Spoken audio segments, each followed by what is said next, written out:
Hello all of you. If you remember, जब ये chapter हमने शुरू किए थे हमने बात की थी कि इस चैप्टर में दो तरह के लॉस की बात करना है हमको, इंश्योरेंस क्लेम। जो दो तरह के लॉस की हम कहते हैं, एक लॉस ऑफ स्टॉक और दूसरा होता है loss of profit. Today I am going to start claim of loss of profit.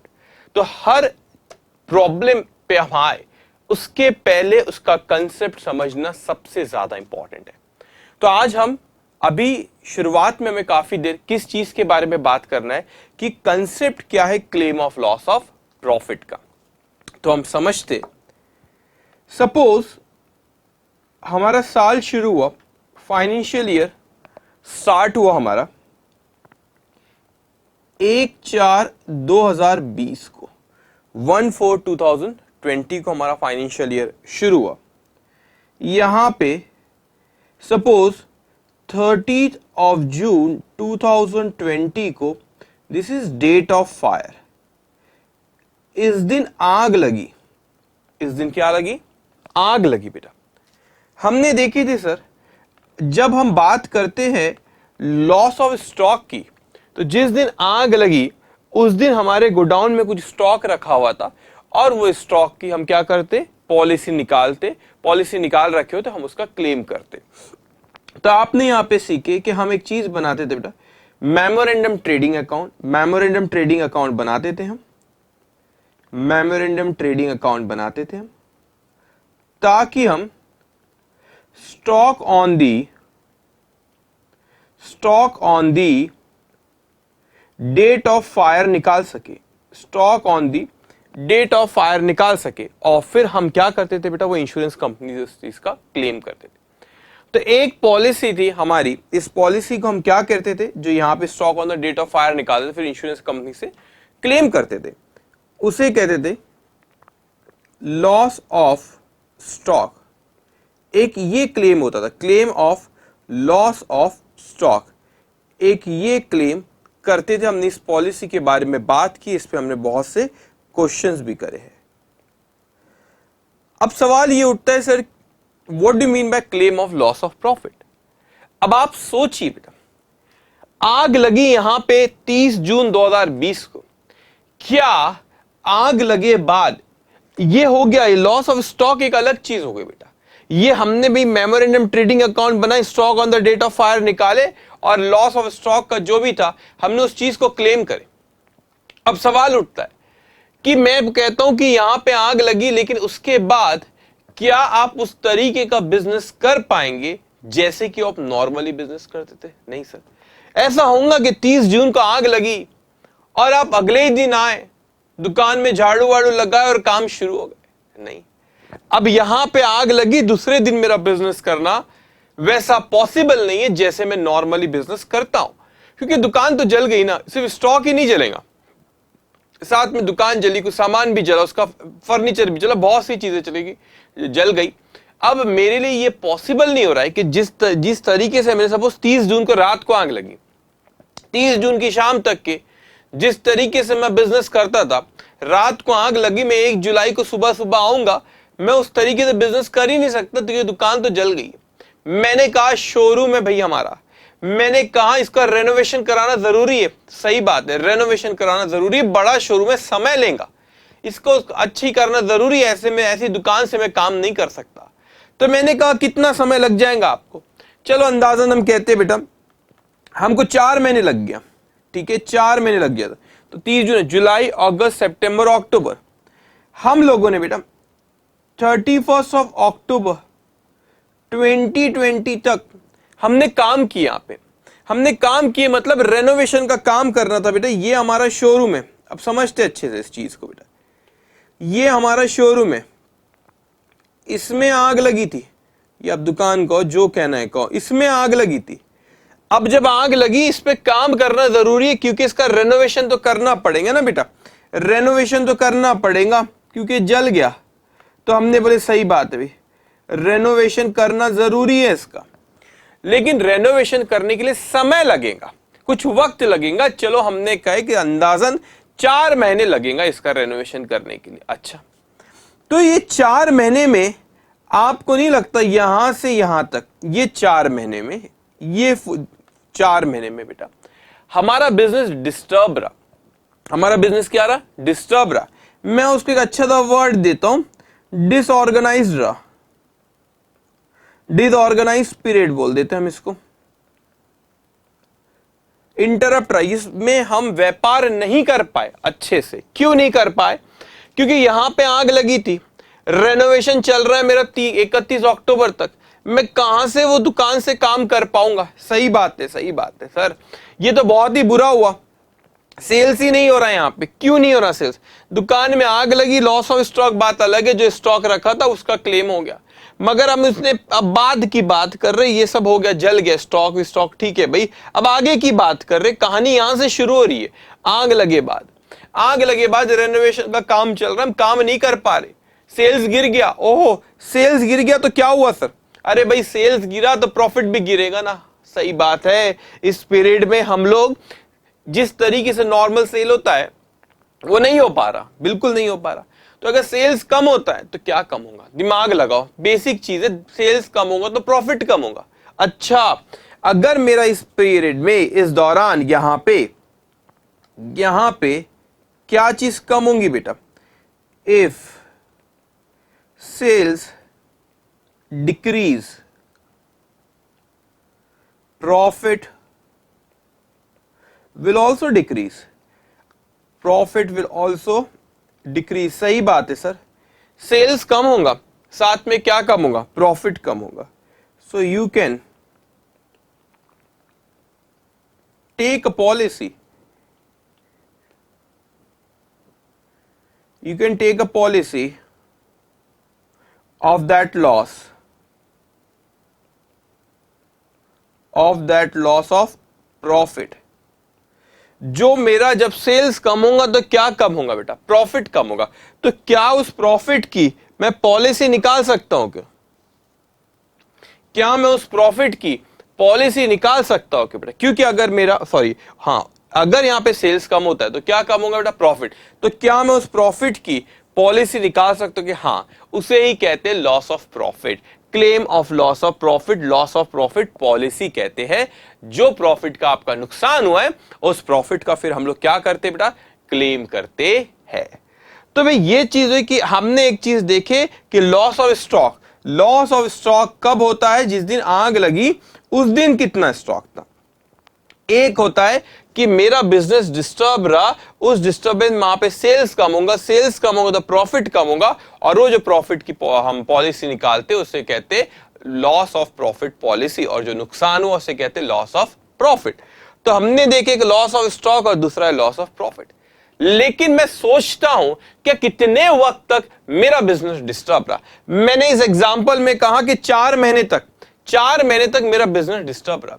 कोई भी कुछ भी कहेगा, व्यापारी है, बिजनेसमैन है, वो बोलेगा कि नहीं सर, मेरा 5 साल तक बिजनेस डिस्टर्ब रहा। बोलने को क्या है? बोलेगा आग लगी 5 साल तक, पता नहीं क्या हुआ, व्यापार ही नहीं चल रहा, बिजनेस ही नहीं चल रहा, मेरा 5 साल तक के बिजनेस डिस्टर्ब रहा।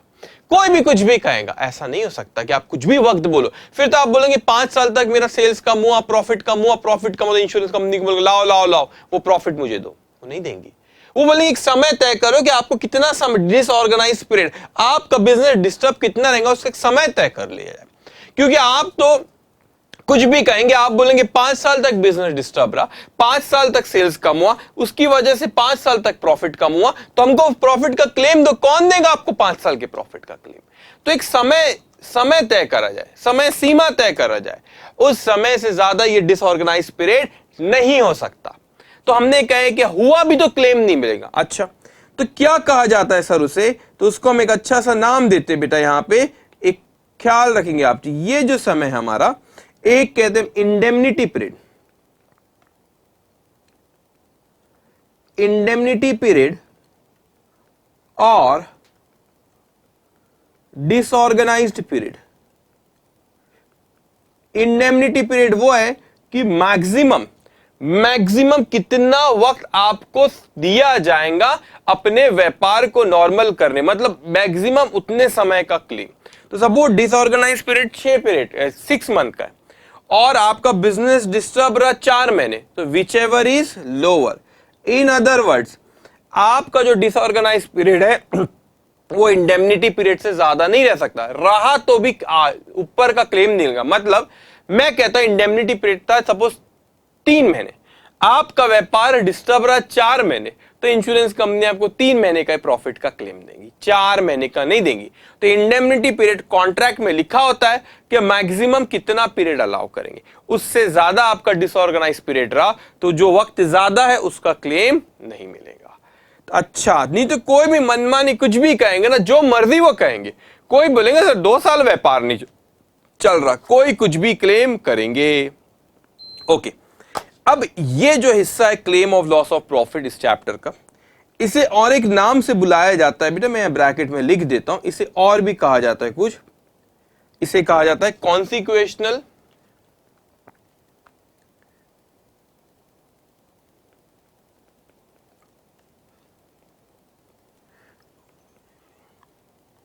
इस नाम से भी इसे बुलाया जाता है कॉन्सिक्वेशनल लॉस पॉलिसी या लॉस ऑफ प्रॉफिट पॉलिसी। अब एक चीज ख्याल रखेंगे बेटा, ये कैसे तय करूं कि मेरा सेल्स कम हुआ है, कितने से कम हुआ, ये बहुत बड़ा क्वेश्चन मार्क है।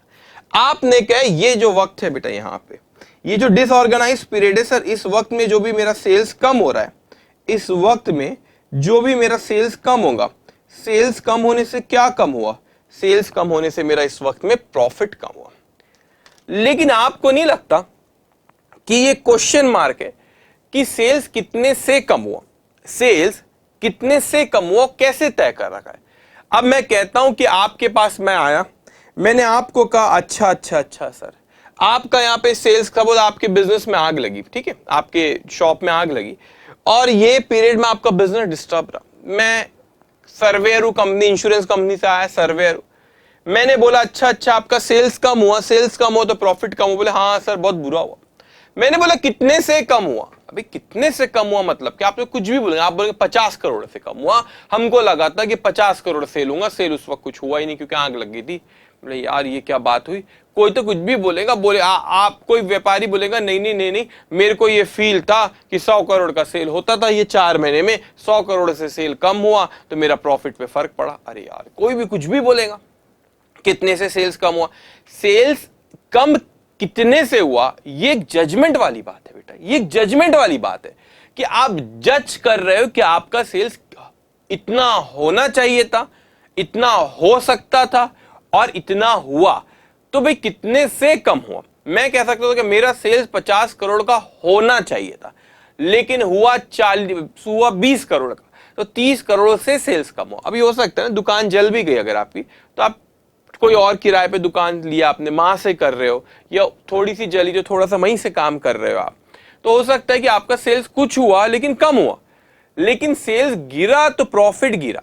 भाई सेल्स गिरा कितना, आप बोलेंगे मेरे को ऐसा लगा था कि 50 लाख होगा या 50 करोड़ होगा, लेकिन एक्चुअल में हुआ 20 करोड़, तो 30 करोड़ से सेल कम हुआ। ये 50 करोड़ होना था, ये एक्सपेक्ट किया था, ये तो जजमेंट वाली बात है। कोई भी कुछ भी कहेगा कि इतना होना था, मुझे लगा था इतना होगा, ये तो जजमेंट वाली बात है बेटा। इसीलिए इसे एक चीज आप ख्याल रखेंगे, ये जो claim of loss of profit मैं आपको पढ़ाऊंगा, इट्स ए मैटर ऑफ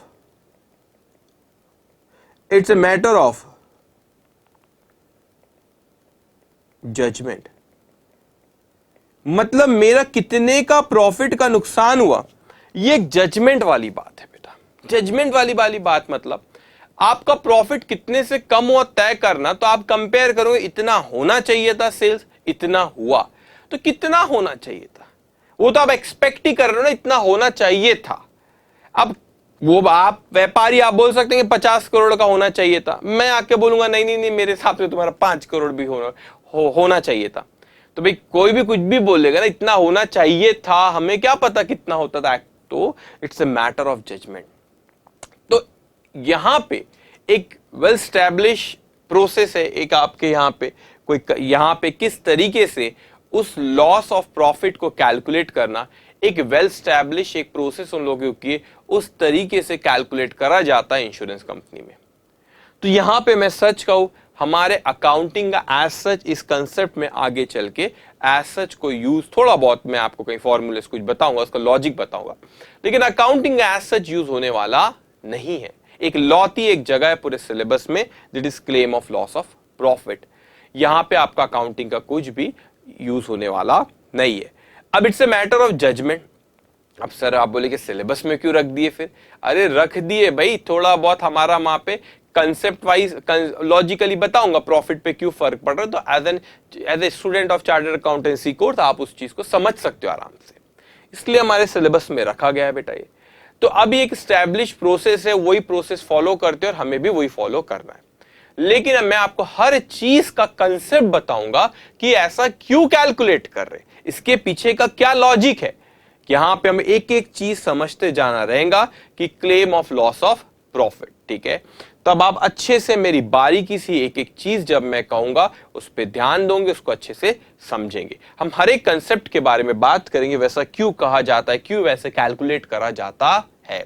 लेकिन एज सच इस टॉपिक में claim of loss of profit में हम कोई डेबिट क्रेडिट यहां पे करने वाले नहीं है, क्योंकि वो है ही नहीं। वहां पे एक जजमेंट वाली बात है कि आपका नुकसान कितने से हुआ, तो उसमें क्या हमको अकाउंटिंग पता है ना, अकाउंटिंग कैसे करना था, लेकिन आप जज करोगे लॉस कितने से हुआ, आपका लॉस ऑफ प्रॉफिट कितने से हुआ, तो इसकी एक प्रोसेस है। वो प्रोसेस के बारे में हम बात करेंगे, वो तरीके के बारे में हम बात करेंगे, और सबसे इंपॉर्टेंट उसकी हर एक चीज लॉजिक के बारे में बात करूंगा, वो आप अच्छे से समझते जाएंगे। ओके, अगर अब आपने ये लिखे नहीं हो, और मेरे को लगता है ऐसा शायद नहीं लिखे होंगे, लिख लिए तो बहुत अच्छी बात है भाई, सॉरी, ओके, लिख लिए तो बहुत अच्छी बात है। अगर आपने नहीं लिखे हो तो आप क्या करोगे बेटा, वीडियो पॉज करके इसको पहले लिखोगे, ठीक है, मगर साथ साथ में लिखो तो अच्छा है। अगर आपने नहीं लिखे बेटा तो वीडियो पॉज करके इसको आप लिखोगे, ठीक है। चलिए अब हम आगे बढ़ते बेटा, आगे बढ़ते हैं। अब हमने देखिए, आपने पहले हेडिंग दे दो आपके नोटबुक में, claim of loss of profit. Claim of loss of profit में ये लिखो, अभी उसी पे डिस्कशन, ये you can the claim of loss of profit, this is introduction. अब उसी में आप claim of loss of profit में कवरेज, ऐसी बहुत सारी चीजें भी आपको claim of loss of profit की बताऊंगा। क्वेश्चन में आने में समय है इसका बेटा, कंसेप्ट समझना जरूरी है। अब समझेंगे बेटा क्या नाम है इसका, claim of loss of profit. तो क्या ये सिर्फ प्रॉफिट को ही कवर करती, जो प्रॉफिट का नुकसान हुआ वही कवर करती? इसका नाम जरूर है claim of loss of profit, जो प्रॉफिट का नुकसान, थोड़ा सा अजीब लगता है ना सुनने में, प्रॉफिट का नुकसान मतलब जो कमाना था वो नहीं कमाए। क्या बोले बेटा हमने, claim of loss of profit का मतलब जो कमाना था वो नहीं कमा पाए, this is loss of profit. तो क्या लॉस ऑफ प्रॉफिट सिर्फ जो कमाना था वो नहीं कमा पाए, मतलब क्या जो प्रॉफिट का नुकसान हुआ वही कवर करता है क्या? बेटा कुछ और चीजें भी यहां पे कवर होती है। बेसिकली इसके कवरेज में यहां पे तीन चीजों के बारे में ये कवरेज है, मतलब तीन चीजें इस पॉलिसी में कवर करता है। कितनी चीजें कवर करता है बेटा? तीन चीजें। पहली चीज ये जो कवर करता है नेट प्रॉफिट। क्या कवर करता है? Net profit. मतलब जो मैं यहां पे लिखूंगा ना उसको ऐसा शर्माना नहीं कि सर ने ऐसा लिखे, रिवीजन के वक्त आपको यही चीज मदद करेगी। मैं ऐसे जैसे लिख रहा हूं,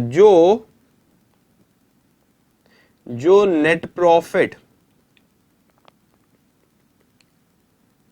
कमा नहीं पाए, अभी से शर्माना मत हिंदी में लिख, जो नेट प्रॉफिट कमा नहीं पाए उसका हम क्लेम करेंगे, है ना। जो नेट प्रॉफिट कमाना था वो नहीं कमा पाए। अच्छा, ये पॉलिसी में ये प्रॉफिट, ये जो नुकसान हुआ ये कवर करता है। और क्या कवर करता है?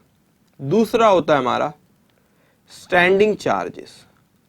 अच्छा, ये स्टैंडिंग चार्जेस क्या होता है? आप इसे कॉस्टिंग में कहते हैं फिक्स्ड ओवरहेड्स। क्या कहते हैं बेटा इसको कॉस्टिंग में? Fixed overheads. Okay, fixed overheads costing में हम इसे कहते। तो ये भी इसमें कवर, इसके बाद हर चीज के बारे में डिस्कशन करेंगे, बिल्कुल ठीक है। In costing what we call it fixed overhead, but here we will call it standing charges. अभी एक एक चीज के बारे में बात करूंगा। दूसरी एक चीज होती है बेटा आपका एडिशनल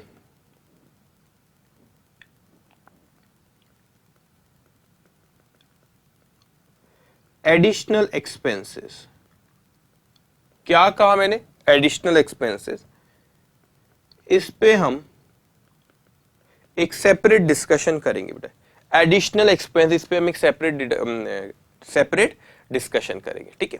अब मेरी बात सुनो, एडिशनल एक्सपेंस क्या होता है इसमें बात करूंगा। अभी यहां पे हम बात करते हैं, हमने कहा कि सर ये कवरेज जो होता है, ये पॉलिसी जो होती है हमारी claim of loss of profit, ये जो पॉलिसी होती है लॉस ऑफ प्रॉफिट पॉलिसी, उसमें ये तीनों चीजें कवरेज होता है, इन तीनों चीजों का क्लेम कर सकते हैं। पहला क्या क्लेम है बेटा सर, नेट प्रॉफिट, जो नेट प्रॉफिट नहीं कमा पाए, जो नेट प्रॉफिट कमा नहीं पाए हम। अच्छा, तो भाई स्टैंडिंग चार्जेस क्या होता है? स्टैंडिंग चार्जेस वो होता है, ठीक है, जगह नहीं इसलिए मैं हटा रहा हूं, आपने लिखे रहने देना उसको, ठीक है। जो नेट प्रॉफिट हम कमा नहीं पाए, मैं ऊपर लिख देता हूं,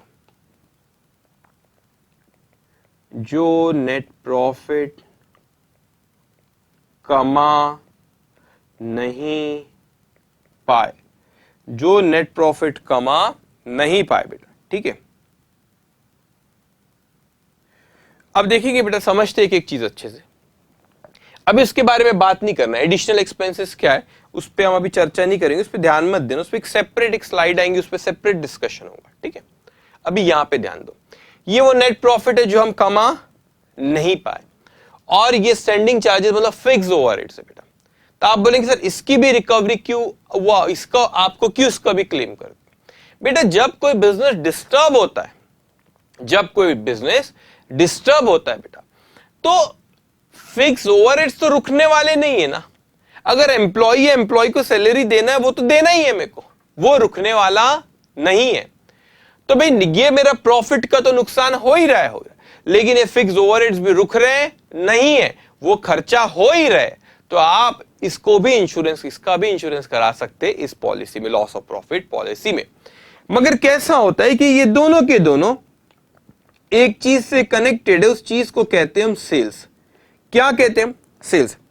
दोनों ये किससे कनेक्टेड है बेटा? सेल्स। मैं आपको सेल्स के बारे में एक बड़ी इंटरेस्टिंग चीज बताता हूं। अगर मैं यहां पे दूसरी, एक मिनट में इस पे वापस आऊंगा, अभी मेरी बात समझना अच्छे से। सेल्स में बेसिकली कितने एलिमेंट्स होते हैं, ये एक अलग डिस्कशन यहां पे लेके जा रहा हूं, ऊपर वाले डिस्कशन को समझाने के लिए। सेल्स में बेसिकली कितने एलिमेंट्स होते हैं, कौन कौन सी चीजें इसमें आती है? आप बोलेंगे कि कॉस्ट और प्रॉफिट आता है। कॉस्ट में क्या क्या आता है? मैंने यहां पे लिखा सर, कॉस्ट में आता है मेरा वेरिएबल ओवरहेड्स। क्या आता है बेटा? वेरिएबल ओवरहेड्स आता है हमारा। एक आता है हमारा फिक्स्ड ओवरहेड्स और एक आता है हमारा प्रॉफिट। ख्याल रखना, जो वेरिएबल ओवरहेड्स होते हैं बेटा, इसका नुकसान कभी नहीं होता।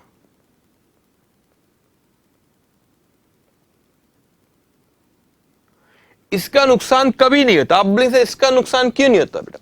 अब आपको पता होगा वेरिएबल एक्सपेंडिचर फिक्स हो, यहां पे वेरिएबल मतलब वेरिएबल एक्सपेंस मतलब बेटा, जो आपका प्रोडक्शन अगर नहीं हो रहा, तो आप अगर सेल्स नहीं हो रहे, तो वेरिएबल ओवरहेड्स भी आपके नहीं होंगे। तो भाई आपका सेल्स कम हुआ तो वेरिएबल एक्सपेंसेस भी कम हो जाएंगे, तो इसका नुकसान कभी नहीं होता, ठीक है। मगर फिक्स ओवरहेड्स वो चीज है जिसके खर्चे रुकते नहीं है। जैसे कि एम्प्लॉय को सैलरी देते हो, आग लग गई, बिजनेस डिस्टर्ब रहा है, एम्प्लॉय को सैलरी देना ही है आपको, मगर फिक्स ओवरहेड्स रुकते नहीं है। फिक्स ओवरहेड्स, बल्कि इसकी फिक्स्ड ओवरहेड्स की रिकवरी भी डाउन हो जाती है। सर ये आप कैसे लिख रहे हो? बस ऐसे ही लिखना है, आपको समझना है, कंसेप्ट समझना है बेटा। अब देखो यहां पे सर फिक्स ओवरहेड्स क्या होता है, नुकसान। मैं इस पे आता हूं। मैंने कहा सर सेल्स में एक वेरिएबल ओवरहेड्स होता है, उसका नुकसान कभी नहीं होता। सेल्स नहीं होगा, वेरिएबल ओवरहेड्स भी नहीं होंगे, लेकिन फिक्स ओवरहेड्स होंगे ही होंगे। मगर व्यापार बंद है, व्यापार हो, बिजनेस हो रहा है, वो भी कम हो रहा है बेटा। मेरा सेल्स कम हो गया, तो मेरा सेल्स कम हो गया, तो मुझे फिक्स ओवरहेड्स की जो रिकवरी करना है, वो फिक्स ओवरहेड्स की रिकवरी में भी क्या हो रहा है? दिक्कत जा रही है। फिक्स ओवरहेड्स की रिकवरी में भी क्या हो रहा है बेटा? दिक्कत जा रही है। और वो तो रुक रहे नहीं, वो तो खर्चे चले ही जा रहे बेटा। व्हाट इज नेट प्रॉफिट का नुकसान? मतलब यहां पे क्या हो गया सर?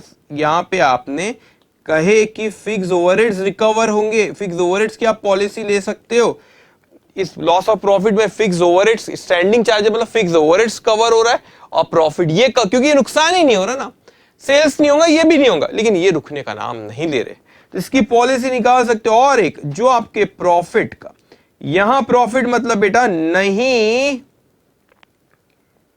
कमा पाए, अच्छा नहीं कमा पाया, ये नहीं कमा पाए, ठीक है बेटा, हम जो प्रॉफिट नहीं कमा पाए उसका भी हम पॉलिसी निकाल सकते। अब मैंने कहा सेल्स में ये 3 एलिमेंट्स होते, लेकिन ये तीनों में से सिर्फ किसकी बात कर रहा है बेटा, वो 2 ही की, क्योंकि ये तो नुकसान ही नहीं है ना, ये तो नुकसान ही नहीं है। मैं पॉलिसी किसकी निकाल सकता हूं, इस पॉलिसी में जो फिक्स ओवरहेड्स है आपके उसकी भी निकाल सकते हो, जो प्रॉफिट है उसकी भी आप निकाल सकते हो। अच्छा, तो प्रॉफिट में कितने एलिमेंट्स होते हैं, variable overheads, fix overhead and profit, ये दोनों को मिला के कॉस्ट कहते हैं। लेकिन यहां पे वेरिएबल ओवरहेड्स कवर नहीं है, सिर्फ फिक्स ओवरहेड्स और प्रॉफिट इस पॉलिसी में कवर रहेंगे। अच्छा, तो ये दोनों किससे कनेक्टेड है बेटा, सेल्स से कनेक्टेड है। अच्छा, तो हम लोग इसको जब कैलकुलेट करेंगे आगे, तो ये दोनों सेल्स से कनेक्टेड है, फिक्स ओवरहेड्स और ये प्रॉफिट बेटा। तो भाई हमने कहे कि ये लॉस ऑफ प्रॉफिट में ये 3 चीजें कवर होती है, एक नेट प्रॉफिट, एक स्टैंडिंग चार्जेस और you can call it fix overhead. Net profit, fix overhead और एडिशनल एक्सपेंस, वो एक सेपरेट डिस्कशन है, उसकी बात हम बाद में बात करेंगे। ये इसके बारे में बात करो। हाँ सर, मेरा प्रॉफिट का जो नुकसान हुआ है, जो मैं कमा नहीं पाया, उसकी रिकवरी करना है। दूसरा जो फिक्स ओवरहेड उसकी रिकवरी करना है। तो ये दोनों के हम जब रिकवरी करेंगे, ये दोनों की जब हम इंश्योरेंस कंपनी से रिकवरी करेंगे, इनका कैलकुलेशन इकट्ठा करेंगे। क्या कहा मैंने, जब हम ये इंश्योरेंस कंपनी से इसकी रिकवरी के बारे में बात करेंगे, इसकी रिकवरी के बारे में दोनों की बात करेंगे, तो हम इनका कैलकुलेशन इकट्ठा कैलकुलेट करेंगे, साथ में कैलकुलेट करेंगे। कैसे करेंगे वो थोड़ी देर बाद चर्चा होगी उसकी, लेकिन ये दोनों का कैलकुलेशन हम साथ में करेंगे। ओके, तो हमने कहे एक आप जो प्रॉफिट नहीं कमा पाए उसका आप क्लेम करते हो, एक जो आपका इस फिक्स ओवरहेड्स थे जो कि रुकने का नाम ही नहीं ले रहे, वो आग लग गई तो भी वो खर्चे होंगे ही होंगे बेटा, तो आपका उसको भी आप इंश्योरेंस कंपनी से रिकवर कर सकते, इस पॉलिसी में वो भी कवर होता है। अब एक टर्म के बारे में समझना बेटा, एक टर्म के बारे में समझना है आपको, यहां पे मैं उसको लिखता हूं,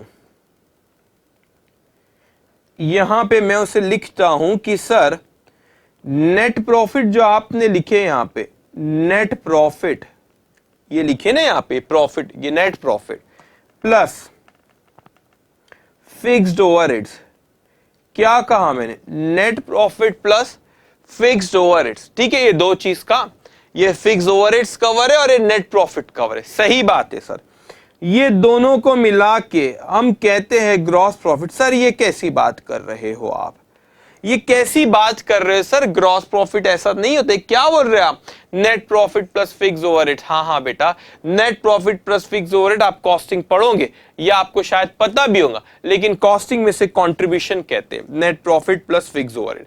यहां पे ग्रॉस प्रॉफिट नाम दे दिया गया बेटा, एक्चुअल में ग्रॉस प्रॉफिट नहीं होता, एक्चुअल में ग्रॉस प्रॉफिट नहीं होता।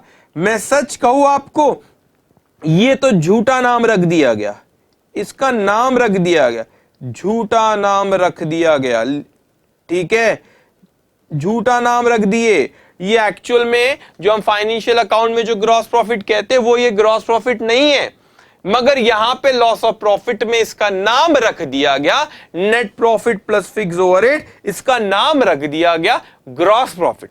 तो इस डिस्कशन में, claim of loss of profit के डिस्कशन में, मैं नेट प्रॉफिट को और फिक्स ओवरहेड्स को किस नाम से बुलाऊंगा बेटा, ग्रॉस प्रॉफिट के नाम से बुलाऊंगा। लेकिन अपने दिमाग में बैठा लो, ये वो ग्रॉस प्रॉफिट नहीं है ये वो ग्रॉस प्रॉफिट नहीं है जो कि आप फाइनेंशियल अकाउंटिंग में ग्रॉस प्रॉफिट देखते हो, जो कि ट्रेडिंग अकाउंट में ग्रॉस प्रॉफिट देखते हो।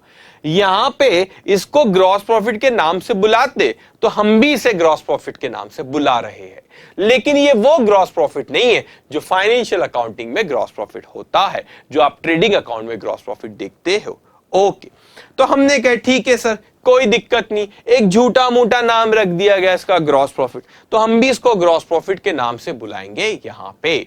अब क्या हुआ बेटा कि हमने देखे ये लॉस ऑफ प्रॉफिट पॉलिसी में तीन चीज का कवरेज है, एक नेट प्रॉफिट, फिक्स ओवरहेड और वो एक एडिशनल एक्सपेंस। तो भाई सेल्स में तो ये तीन एलिमेंट आते हैं, वो एडिशनल एक्सपेंस दूसरी चीज है, बाद में बात करना है। Variable overhead, fix overhead, profit. Fix overhead और प्रॉफिट का इस पॉलिसी में कवर होता है, ये दोनों चीजें यहां पे लिखी हुई है। ये दोनों चीजें किससे कनेक्टेड है? सेल्स की। ये भी हम इंश्योरेंस कंपनी से रिकवर करेंगे।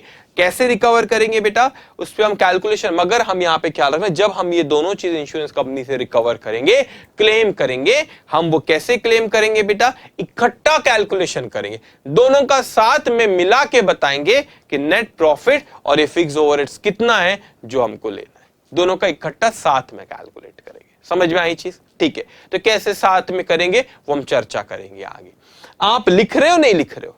ये बड़ी देखो, नोट्स में हर चीज लिखी हुई, लेकिन ये जो चीजें मैं बताऊंगा ना, ये आपको नहीं मिलेंगी। नोट्स में एक्सप्लेनेशन सारा है बेटा, लेकिन ये चीजें बहुत इंपॉर्टेंट होती है, स्पेशली जब कोई चैप्टर शुरू होता है, उसके पहले का जो डिस्कशन होता है। जैसे इस चैप्टर में claim of loss of stock हमने डिस्कस कर चुके, उस पर प्रॉब्लम्स हो चुके।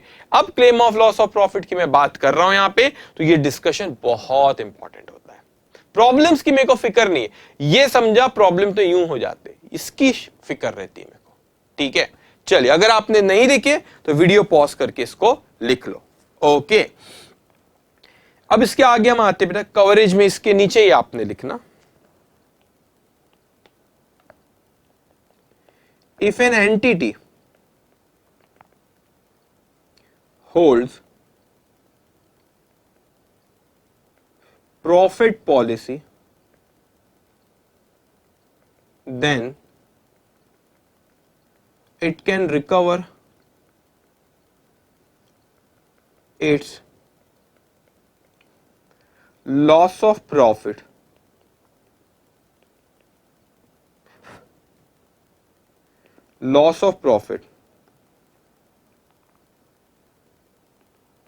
during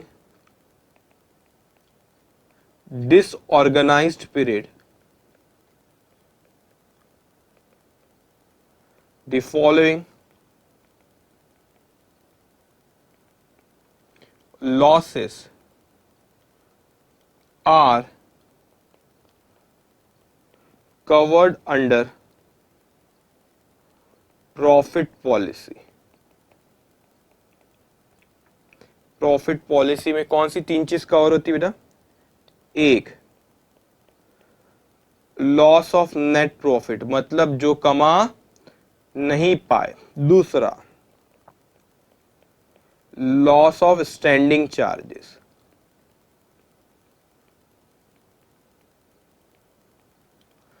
इसे आप कहते हैं फिक्स्ड ओवरहेड्स। तीसरा, loss of additional expense.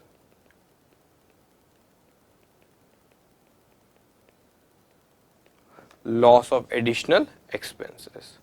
Okay,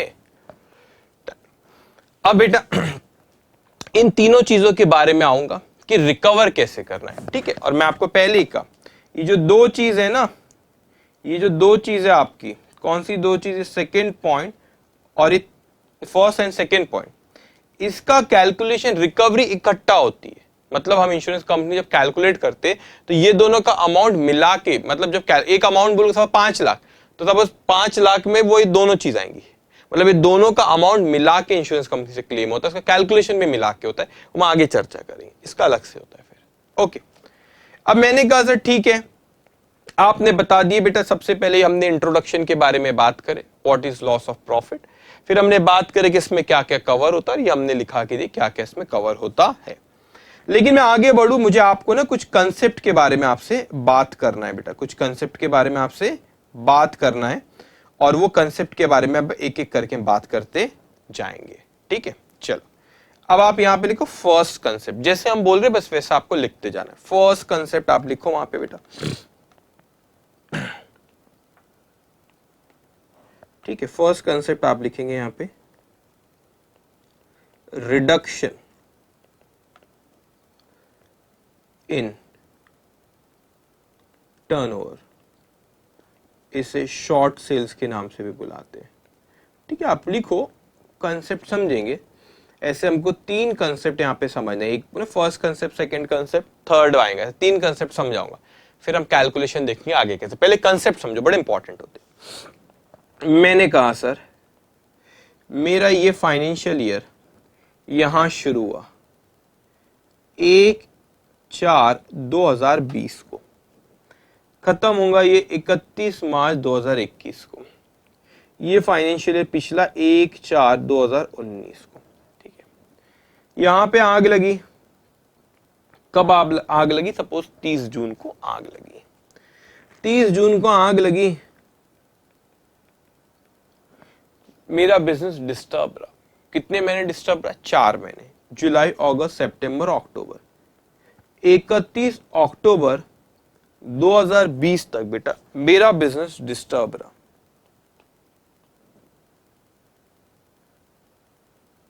ठीक है, यहां पे मेरा बिजनेस क्या रहा बेटा? डिस्टर्ब रहा। ठीक है, हमने बोले सर डिस्टर्ब रहा, सेल्स कम हुआ। सेल्स कम हुआ तो क्या हुआ?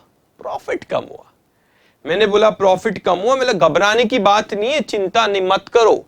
हमने तो इसकी पॉलिसी निकाल रखे, अगर प्रॉफिट कम हुआ, सॉरी अगर सेल्स कम हुआ तो प्रॉफिट जो कम हुआ तो वो प्रॉफिट की तो हमने पॉलिसी निकाल रखे। चिंता क्यों करते हो? नुकसान हो भी गया लॉस ऑफ प्रॉफिट का, हम इंश्योरेंस कंपनी से रिकवर कर लेंगे। सही बात है। हमने कहे चलो चलो सर, ये बात तो आपने सही कहे। तो मैंने कहा मैं बिजनेसमैन हूं, मैंने कहा मैं बिजनेसमैन हूं बेटा।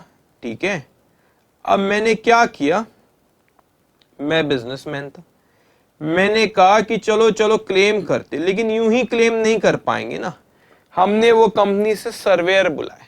सर्वेयर मतलब जो इंश्योरेंस कंपनी से आता है और वो पूछता है। तो ये सर्वेयर साहब आए। ठीक है, ये सर्वेयर साहब आए बेटा, और ये आके मुझसे पूछने लगे, ये बिजनेसमैन है,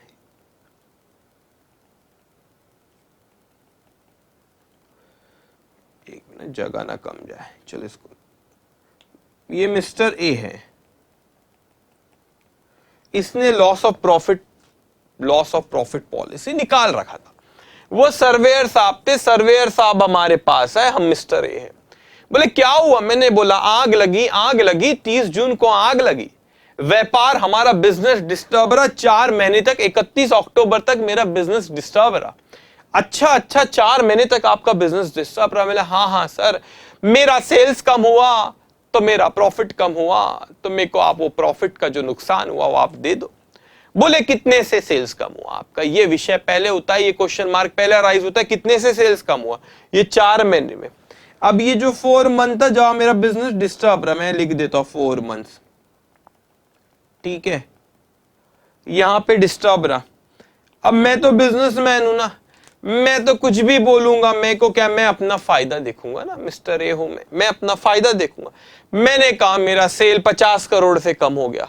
ठीक है, चलो एक दूसरा अमाउंट 5 करोड़ ले लेते हैं। ठीक है, मैंने कहा 5 करोड़ से कम हो गया, मैं तो कुछ भी बोलूंगा ना। मैंने कहा 5 करोड़ से, जितने ज्यादा से कम हुआ बोलूंगा उतने ज्यादा से प्रॉफिट कम होगा, उतना प्रॉफिट मैं क्लेम करूंगा। तो जितने से ज्यादा से सेल्स मैं बोलूंगा मेरा सेल्स नुकसान हो गया, सर सेल्स गिर गया, 30 जून को आग लगी थी, व्यापार नहीं कर पाया 4 महीने, तो मैंने बोला 4 महीने व्यापार नहीं कर पाया तो सेल्स गिरा तो प्रॉफिट, तो जितना ज्यादा सेल्स गिरा उतना ज्यादा प्रॉफिट गिरेगा। सीधी सी बात है बेटा।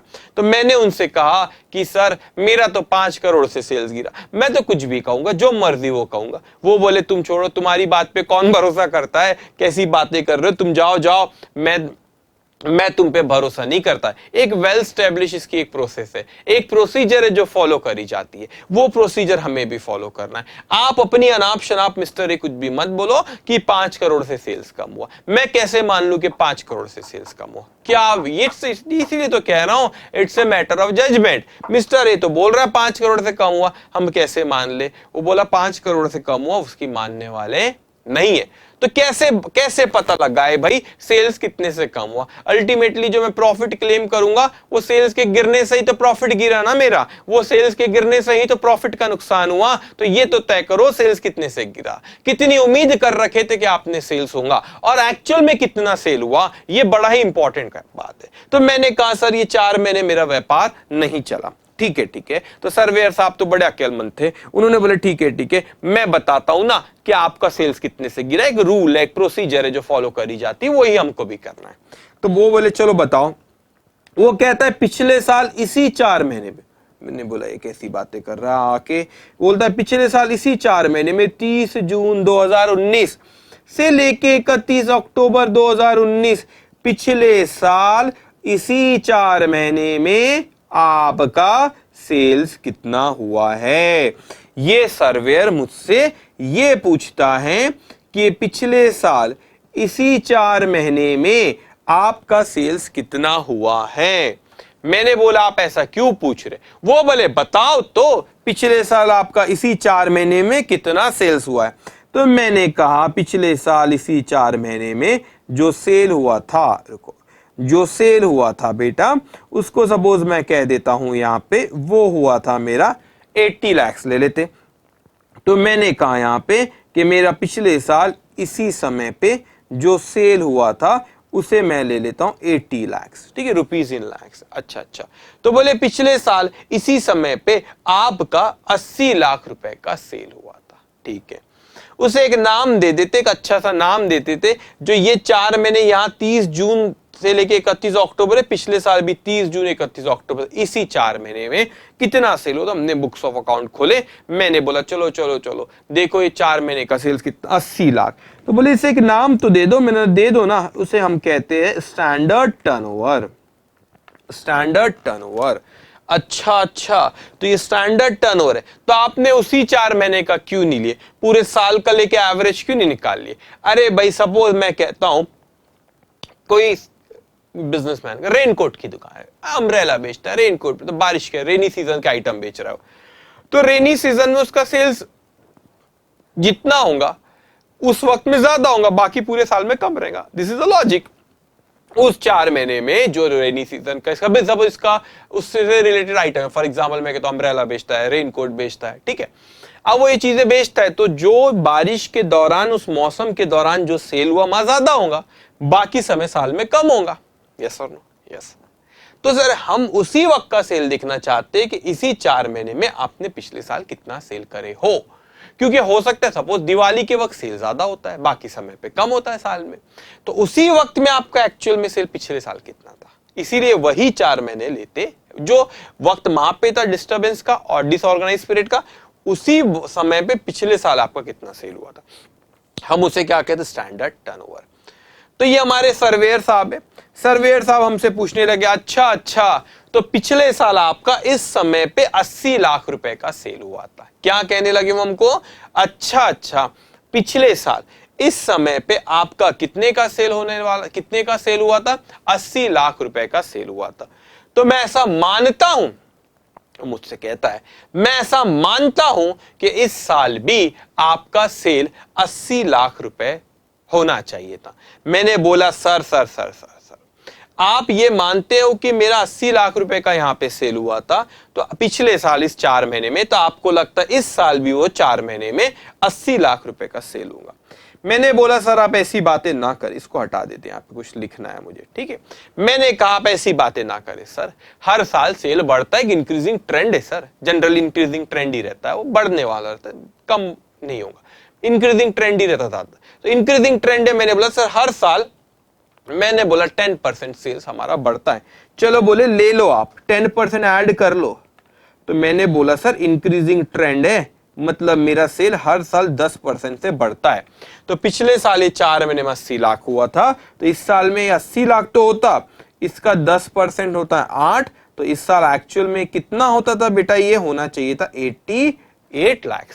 तो तो आप बोल रहे हो ये 4 महीने में 80 लाख का सेल होना चाहिए था, लेकिन मैं कहता हूं नहीं सर, 80 तो पिछले साल हुआ था।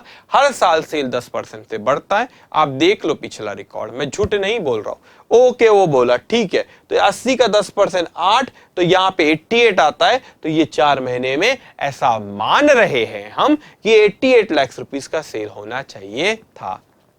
कितने का सेल होना चाहिए था बेटा? 88 लाख रुपीस का। अच्छा, अब मैंने कहा चलो चलो चलो बताओ सर, बताओ यहां पे आपका एक्चुअल में तो सेल कम हुआ ना, तो यहां पे पिछले साल इस समय पे 80 लाख का हुआ था, लेकिन आप ये उम्मीद कर रहे थे कि 10% से सेल बढ़ेगा, तो 88 लाख रुपीस का सेल यहां पे होना चाहिए था, होना चाहिए था। लेकिन आग लगी 30 जून को और व्यापार वैसा नहीं कर पाए, तो सेल्स गिर गया। अब आप सोचोगे सेल्स क्या गिरा सर? पूरे जीरो। जब रेनोवेशन का काम चल रहा है तो वहां से कैसे सेल हो सकता है? हो सकता है आपने थोड़ा बहुत सेल करे, या तो फिर बेटा आपने एक दूसरी कुछ समय के लिए बेटा आपने यहां पे कुछ समय के लिए आपने एक रेंट पे आपने क्या करे बेटा, एक रेंट पे दूसरी दुकान लिए और वहां से काम चल रहा था। वैसा सेल नहीं हो पा रहा था जैसा सेल होना चाहिए था, लेकिन मैंने कुछ समय के लिए सोचा चलो चलो एक रेंटेड प्रीमाइसेस ले लेते 4 महीने के लिए, 4 मंथ के लिए, यहां पे लिख लेता हूं 4 मंथ के लिए हमने एक दूसरी जगह लिए और वहां से व्यापार करे। आपने देखे ना कभी बोर्ड लिखा था ये दुकान वहां चले गई है, तो लिखा रहता है ना, कुछ समय के लिए गई, यहाँ पे रेनोवेशन का काम चल रहा है। अच्छा, होना तो चाहिए था, उम्मीद तो थी कि 88 लाख रुपीस का सेल हो, लेकिन सर वो दूसरी जगह भी दुकान गई, वो बात कहां आती जो मेन शोरूम में होता है, वो तो हमने टेम्पररी करे थे। तो अच्छा, तो वो कहता है सर एक्चुअल में यहाँ पे ना जो सेल हुआ वो सिर्फ 40 लाख रुपए का हुआ, सेल्स तो कम हो गया ना, बिजनेस तो डिस्टर्ब रहा। अच्छा, आपने रेंटेड प्रीमाइसेस लिए, चलो सपोज वहां से 40 लाख रुपए का सेल हुआ, तो ये सेल का भी कुछ नाम दे दे, चलो इसको हम कहते हैं एक्चुअल टर्नओवर। इसे क्या कहते हैं बच्चों? Actual turnover.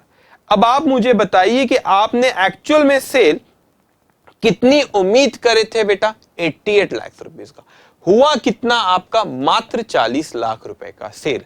तो सेल्स तो गिरा ना? हाँ गिरा। इसे कहते हैं रिडक्शन इन टर्नओवर और इसे शॉर्ट सेल्स के नाम से भी बुलाते हैं। अच्छा, तो जो आपने उम्मीद करे थे उससे कम सेल होना, उम्मीद कितनी करे थे? आपको और मेरे को अपनी अकल नहीं लगाना कि सर 12 महीने का एवरेज ले लो, वो 4 महीने उतनी उम्मीद कीजिए, ना ना ना ना। जो प्रोसेस फॉलो करी जाती है इंश्योरेंस कंपनी में, हमें भी वही करना है। उसका और इसका लॉजिक है, यूं ही नहीं कर रहे हो कि इस 4 महीने जो 4 महीने यहां बिजनेस डिस्टर्ब रहा, पिछले साल ही 4 महीने में कितना सेल आपका हुआ था और आपको लगता था कि इस साल वो सेल बढ़ेगा। एग्जाम्पल हमने 10% लिए, तो 88 लाख रुपीस की उम्मीद हमने यहां पे किए थे, लेकिन एक्चुअल में सेल कितने का हुआ? 40 लाख का। तो रिडक्शन हुआ, इसका मतलब reduction in turnover equals to adjusted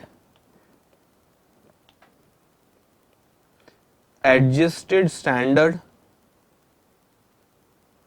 turnover. मैं ऐसे लिख लेता हूं, adjusted standard turnover minus actual turnover.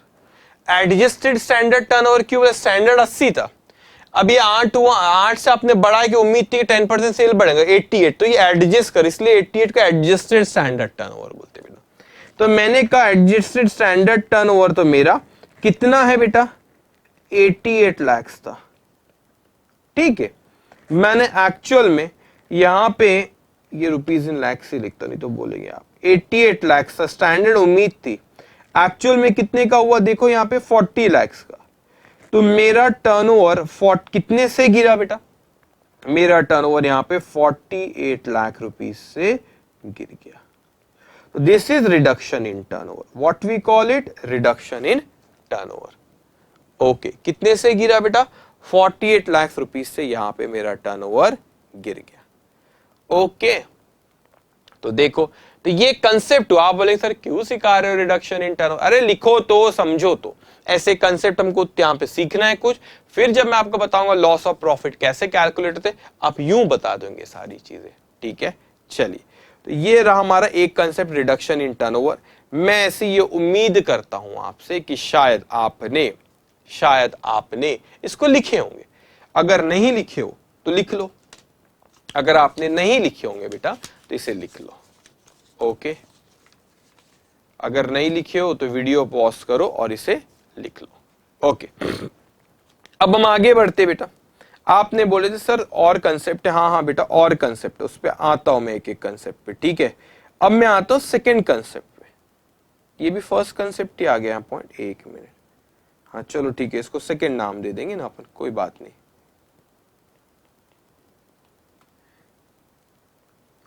Second concept. Okay, अब अपन आते बेटा, ये था हमारा फर्स्ट कंसेप्ट और ये हमारा सेकेंड कंसेप्ट। अब जो सेकेंड कंसेप्ट में मैं आपको सिखाने जा रहा हूं वो है हमारा gross profit ratio. Gross profit ratio, अच्छा सर ग्रॉस प्रॉफिट रेशो यहां पे कैलकुलेट, अभी कंसेप्ट समझो। अभी सिर्फ इस वक्त अगर मैंने पिछली साइड में रिडक्शन इन टर्नओवर सिखाया तो आपका उसी पे फोकस रहना चाहिए जब वो बात कर रहा हूं। अब यहां पे ग्रॉस प्रॉफिट रेशियो क्या है वो बात कर रहा हूं, तो उसी पे आपका ध्यान रहना चाहिए। आप बोलेंगे हाँ हाँ सर हमें पता है ग्रॉस प्रॉफिट रेशियो कैसे कैलकुलेट करते हैं, मतलब बताओ अभी लिखना मत, मेरी सुनना। आप बोले sir gross profit divided by sales multiply by 100।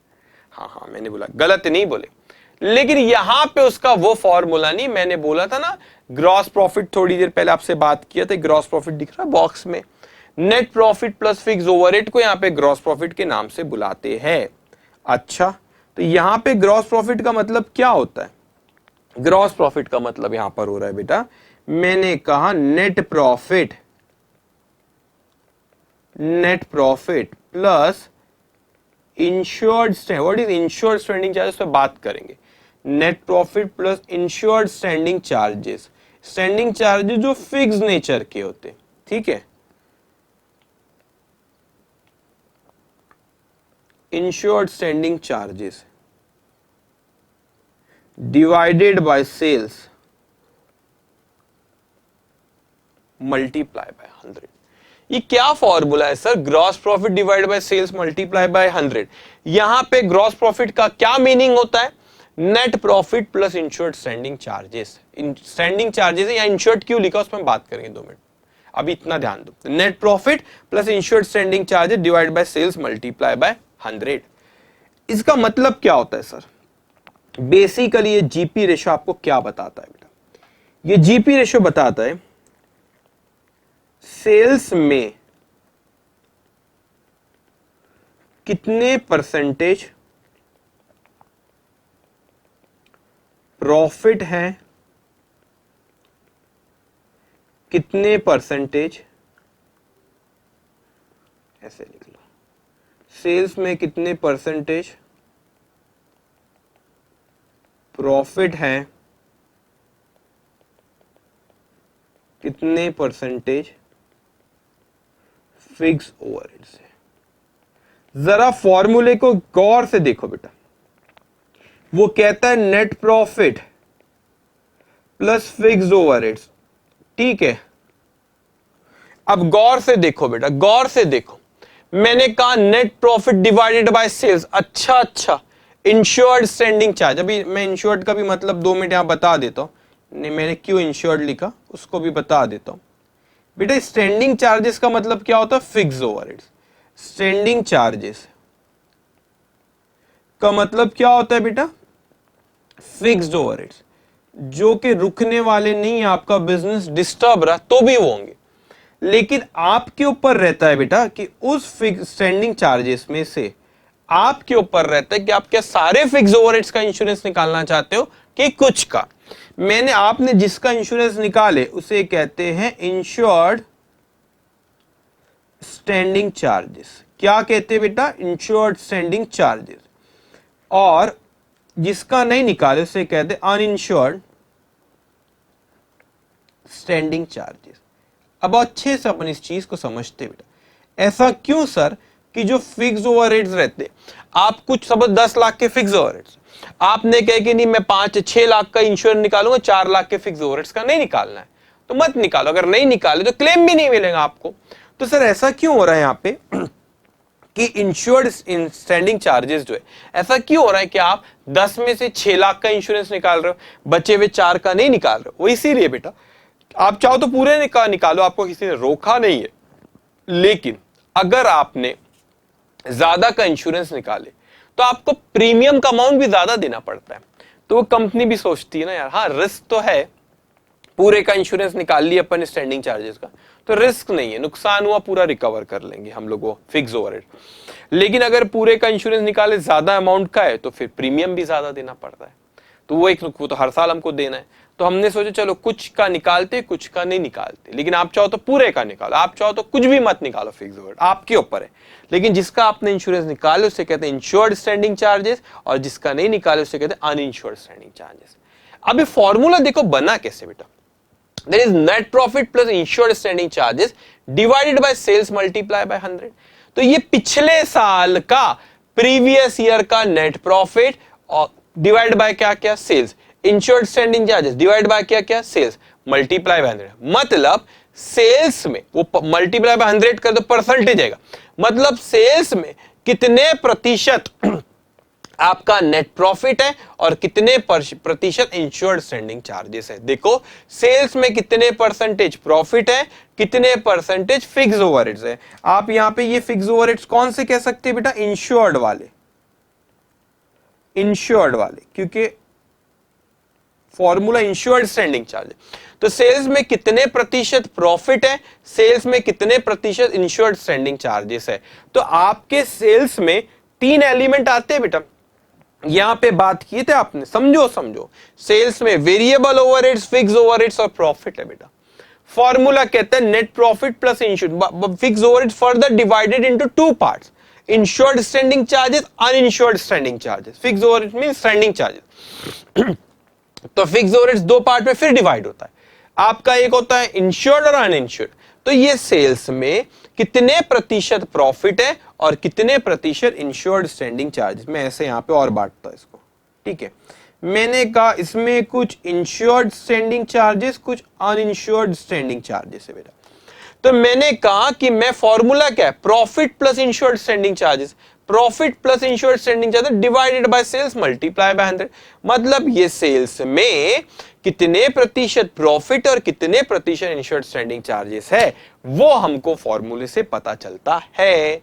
इस पे मैं आपको एक एग्जांपल भी क्रिएट करता हूं, आप भी लिखना और सॉल्व भी करेंगे, लेकिन अब यहां ध्यान दो।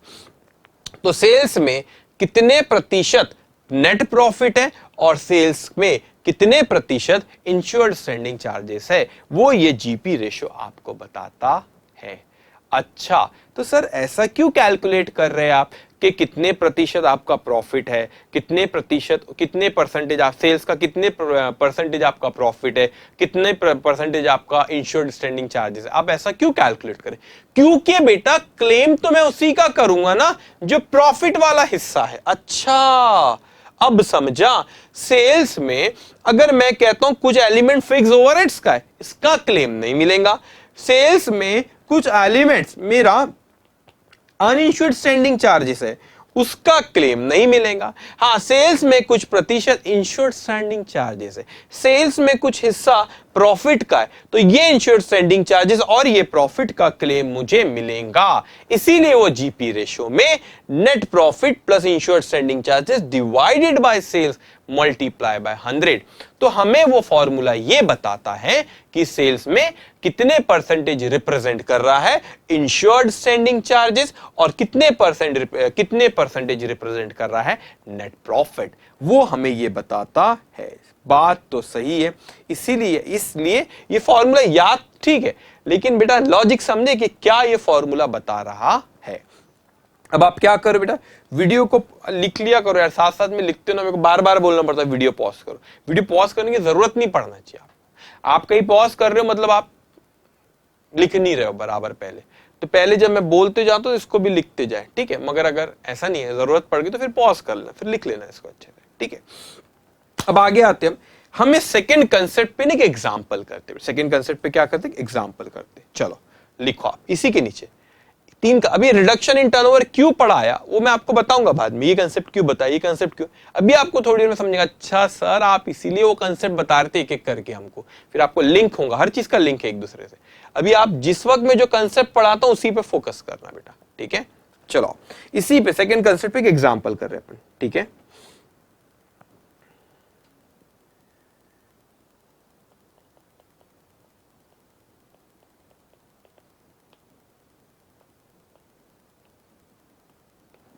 ठीक है, अब ये मैं इसको लिखो यहां पे, date of fire 30 June 2020, 30 June 2020 up to business कब तक डिस्टर्ब रहा, 31 अक्टूबर 2020 तक। ठीक है बेटा, अब मैंने कहा स्टैंडर्ड टर्नओवर,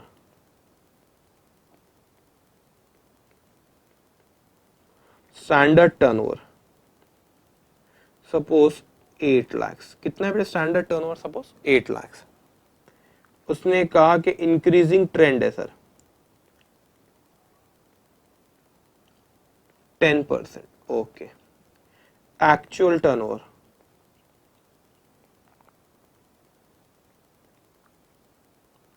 सपोज है 2 lakh. Last year information,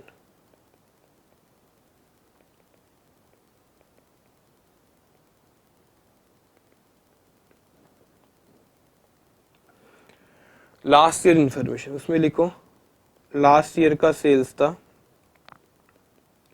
16 lakh,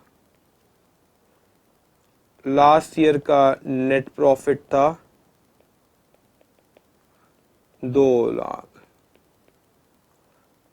last year का फिक्स ओवरहेड्स था 4 लाख। ठीक है, लिखिए एग्जाम्पल, एग्जाम्पल पहले लिखो।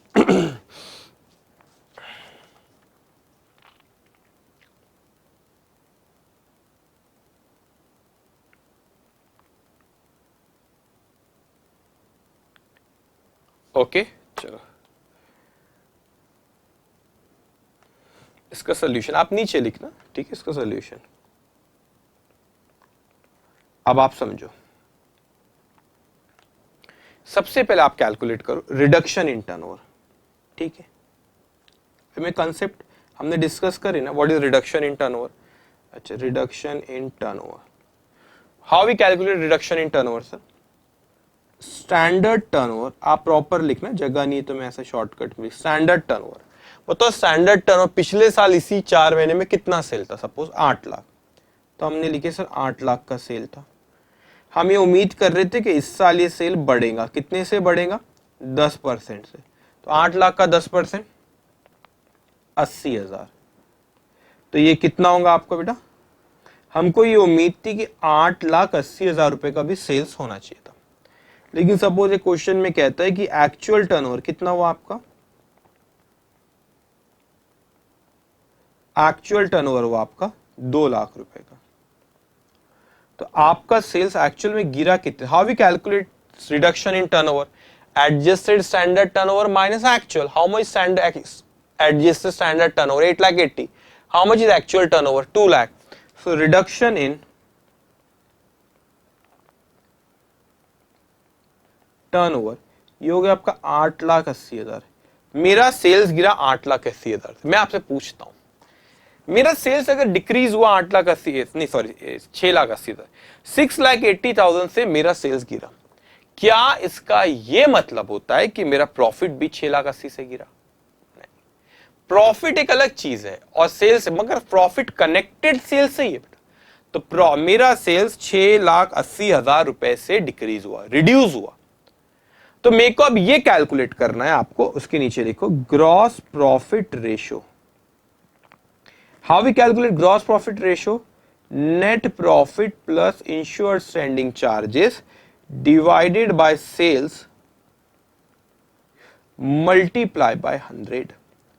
तो सपोज ये फिक्स ओवरहेड इंश्योर्ड भी हो सकते, अनइंश्योर्ड भी हो सकते। मैं इसे इंश्योर्ड मान लेता हूं, मैं मान लेता हूं ये सारे के सारे इंश्योर्ड थे, ठीक है। तो मैंने कहा सर पिछले साल का सेल्स कितना था? पिछले साल का सेल्स था सर मेरा 16 लाख रुपए का, 16 लाख रुपए का सेल्स था।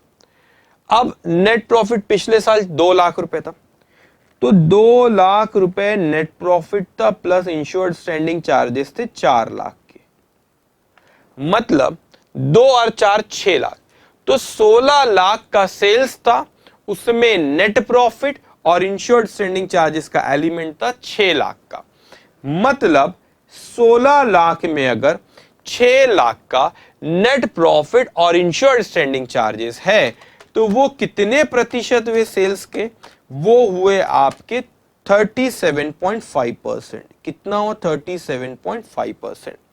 लॉजिक पे ध्यान दो, मैंने कहा कि जो मेरा सेल्स है उसमें 37.5% रिप्रेजेंट करता है प्रॉफिट और साथ में इंश्योर्ड स्टैंडिंग चार्जेस।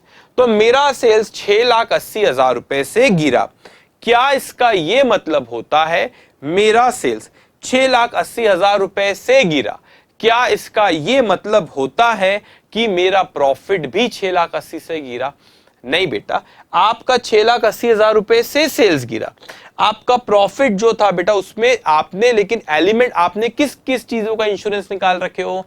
उसमें हमने निकाले फिक्स ओवरहेड्स, और फिक्स भी कौन से? इंश्योर्ड। तो इंश्योर्ड स्टैंडिंग चार्जेस और नेट प्रॉफिट, ये दो चीज मेरा पॉलिसी में कवर करता है। वेरिएबल ओवरहेड्स कवर नहीं करता और अनइंश्योर्ड स्टैंडिंग चार्जेस कवर नहीं करता। हमने इस क्वेश्चन में सारे फिक्स ओवरहेड्स को, यस सपोज ये इंश्योर्ड है, मतलब मेरे सेल्स में 37.5% प्रतिशत नेट प्रॉफिट और इंश्योर्ड स्टैंडिंग चार्जेस का हिस्सा है।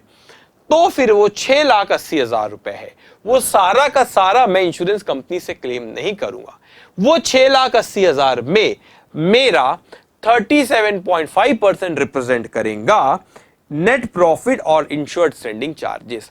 हमने ये 37.5% कौन से साल से फिगर लिए बेटा? कैसे कैलकुलेट करें? पिछले साल से। और जनरली आप आगे देखोगे जब आप पॉलिसी कोई लेते हो, मेरी बात पे ध्यान से मेरी बात को सुनना, जब आप कोई पॉलिसी लेते हो आप अपने लेटेस्ट जो आपका फाइनेंशियल इंफॉर्मेशन रहती है उसके बेसिस पे देखते हो कि भाई क्या इंफॉर्मेशन हमारे पास मिल रही है।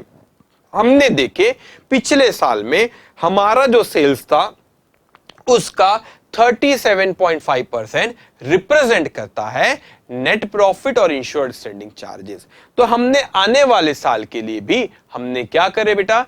हमने बोले कि हमने अपना जो 6,80,000 रुपए है हमने पॉलिसी लेते वक्त उसी प्रतिशत से हमने निकाले कि पॉलिसी में हमारा नेट प्रॉफिट और इंश्योर्ड स्टैंडिंग चार्जेस 37.5% है, तो हमने उतने की पॉलिसी निकाले। तो आप जनरली लास्ट ईयर की इंफॉर्मेशन लेते हो ये तय करने, अब आगे इस पे भी क्वेश्चन हम करने वाले, लास्ट ईयर की इंफॉर्मेशन लेते ये तय करने की पॉलिसी हमको कितने की लेना है। आपको आइडिया आती है अच्छा ऐसा परफॉर्मेंस है हमारा, इसके बेसिस पे आप आगे की पॉलिसी लेते हो, ठीक है।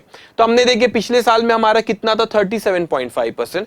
तो यहां पे आप जीपी रेशियो निकालने के लिए ये जो नेट प्रॉफिट, ये जो insured standing charges divide by sales multiply by 100 रहता है, वो आप पिछले साल की इंफॉर्मेशन लेते हो, लेटेस्ट वाली। तो अब वो होती 37.5%। अब मैं इस साल आया, मेरा 4 महीने बिजनेस ठप रहा, उसमें मेरा सेल्स गिरा 6,80,000 से, लेकिन इंश्योरेंस कंपनी मेरे को 6,80,000 नहीं देंगी।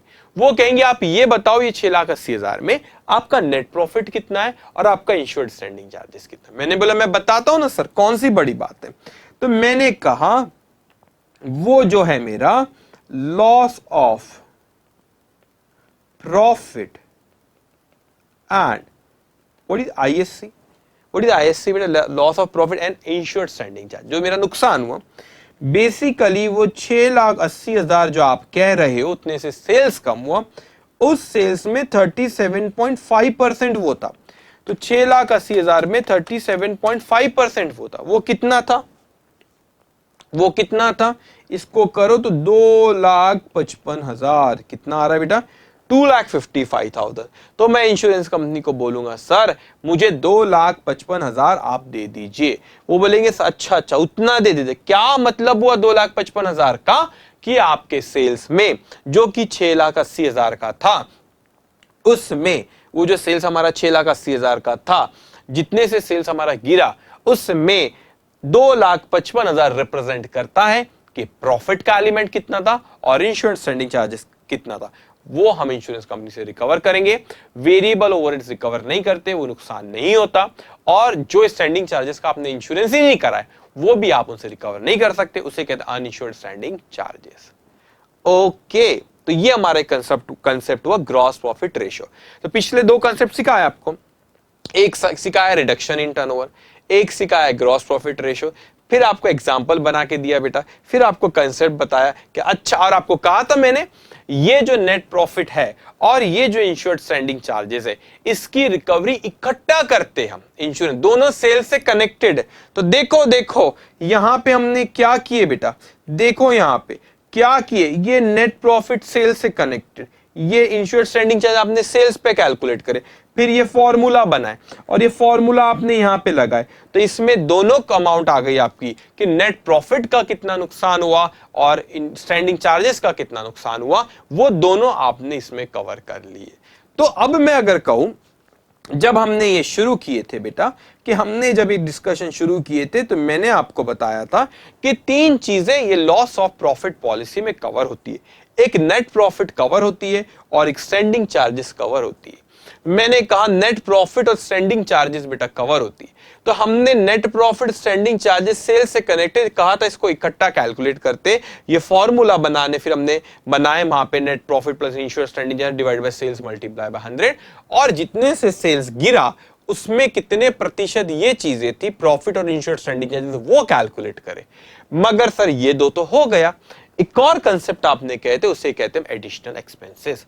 अब हम डिस्कशन करेंगे अपनी अगली डिस्कशन एडिशनल एक्सपेंसेस पे। देखो बेटा मैंने कहा था ये चीज कि ना हमेशा प्रॉब्लम तो आ जाएंगे, प्रॉब्लम की फिक्र मत करा करो। प्रॉब्लम तो सब प्रॉब्लम प्रॉब्लम चिल्लाते, मेरे हिसाब से प्रॉब्लम की कोई अहमियत मतलब उसका उतना इंपॉर्टेंस नहीं है बेटा जितना आपको ये कंसेप्ट पे ध्यान देना है। वो प्रॉब्लम होते जाएंगे ना, प्रॉब्लम आप देखने, जब मैं प्रॉब्लम शुरू करूंगा ना, लोग प्रॉब्लम प्रॉब्लम प्रॉब्लम करते हैं। अरे भाई प्रॉब्लम तो करेंगे ही हम, उसके पहले कंसेप्ट को डेवलप करना जरूरी है, वो प्रॉब्लम आराम से हो जाएगी, उसकी फिक्र मत करो। ठीक है, चलिए, तो ये पॉइंट हुआ हमारा। सर हमने बात की थी कवरेज कितनी चीजों का करता है बेटा, तीन चीजों का। अब मैं नेक्स्ट जो थर्ड कंसेप्ट है बेटा, उस पे आपको जो सिखाने जा रहा हूं, third concept, that is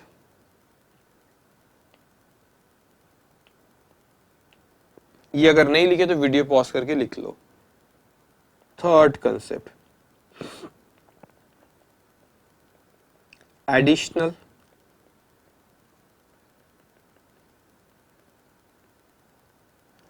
expenses. ठीक है, अब मैं इसके ब्रैकेट में लिखता हूं lower of A B and C. ये क्या है, lower of A B and C. अभी मैं तीन पॉइंट या थर्ड कंसेप्ट एडिशनल एक्सपेंस जो होते हैं ना, वो क्या है उसके बारे में बात करता हूं, what do mean by additional expense. लेकिन आप वो एडिशनल एक्सपेंस जो एक्चुअल में खर्च किए वो आप उनसे क्लेम नहीं कर सकते, जरूरी नहीं कि वही क्लेम करो। तीन कैलकुलेशन है सिखाऊंगा, तीनों में से जो सबसे लोअर होगा वही अलाउ है। वो क्यों अलाउ, उसके बारे में हम बात करेंगे। पहले अपन ये समझते what do mean by additional expense. ठीक है, इसके कंसेप्ट को समझते।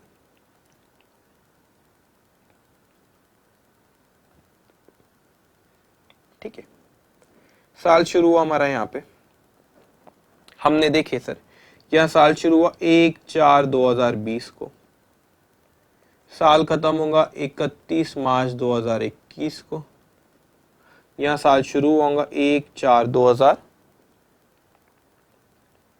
क्या आ जाएगा बेटा, 19 आ जाएगा। ठीक है, आग लगी यहां पे 30 जून 2020 को, 4 महीने व्यापार डिस्टर्ब रहा, 31 अक्टूबर 2020 तक हमारा बिजनेस डिस्टर्ब रहा। ठीक है, ओके। अब ध्यान से सुनेंगे। ये सब आपको पता है कि सर इधर पे आपका ना जो टर्नओवर होता है पिछले साल का, इस वक्त का जो टर्नओवर होता है सेम पीरियड का, उसको हम स्टैंडर्ड टर्नओवर कहते हैं। यहाँ पे जो टर्नओवर हो उसको एक्चुअल हुआ, दोनों को कंपेयर करते उतने से रिडक्शन इन टर्नओवर हुआ, फिर जितने से सेल्स गिरा उसमें प्रॉफिट का कितना मार्जिन है, उसमें इंश्योरेंस स्टैंडिंग चार्जेस कितना है, वो इंश्योरेंस कंपनी से क्लेम करते, वो एक बात अलग हो चुकी है। अब एक और था, इस पॉलिसी में और एक चीज कवर होती है, दैट इज एडिशनल एक्सपेंस। अब समझते कंसेप्ट ऑफ एडिशनल एक्सपेंस। मैंने कहा सर ये 4 महीने बिजनेस ठप रहा, हमने, हमारे पास 2 ऑप्शन है बेटा, या तो बोले चलो रेनोवेशन चल रहा है हमारी दुकान का, हमने कहा चलो रेनोवेशन चल रहा है हमारी दुकान का, चलो ये दुकान भी बना देता हूं बेटा मैं, ये दुकान है हमारी, इसमें आग लगी है, ठीक है, ये हमारी दुकान है, इसमें आग लगी बेटा, ठीक है, चलिए इसमें आग लगी थी, इसका रेनोवेशन चल रहा है। क्या चल रहा है बेटा? इसका, इस पे काम चल रहा है, रेनोवेशन चल रहा है। एक ऑप्शन मेरे पास ये है कि इसका रेनोवेशन चल रहा है तो बस कुछ मत करो, हाथ पे हाथ रखे बैठे रहो, जो होगा कुछ 4 महीने में कुछ भी काम मत करो। लेकिन एक अकलमंद व्यापारी क्या करेगा, अकलमंद बिजनेसमैन क्या करेगा, भाई ये तो चल रहा है तो ठीक है, लेकिन 4 महीने तक इसमें रेनोवेशन ही चलेगा तो कुछ काम कहां से होगा, कुछ तो हो ऐसा, कुछ तो नुकसान होगा, लेकिन हम कम तो कर सकते हो नुकसान को। तो एक अकलमंद व्यापारी क्या करेगा, उसने कहा चलो यहाँ पे बिजनेस डिस्टर्ब है ना, अपन क्या करते, एक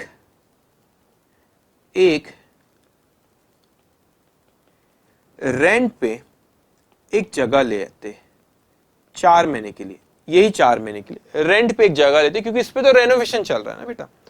तो मैंने कहा चलो एक काम करते बेटा, ये 4 महीने के लिए हम कोई जगह लेते और वो रेंटेड प्लेस से हम लोग अपना काम करेंगे। ये क्या सही है क्या?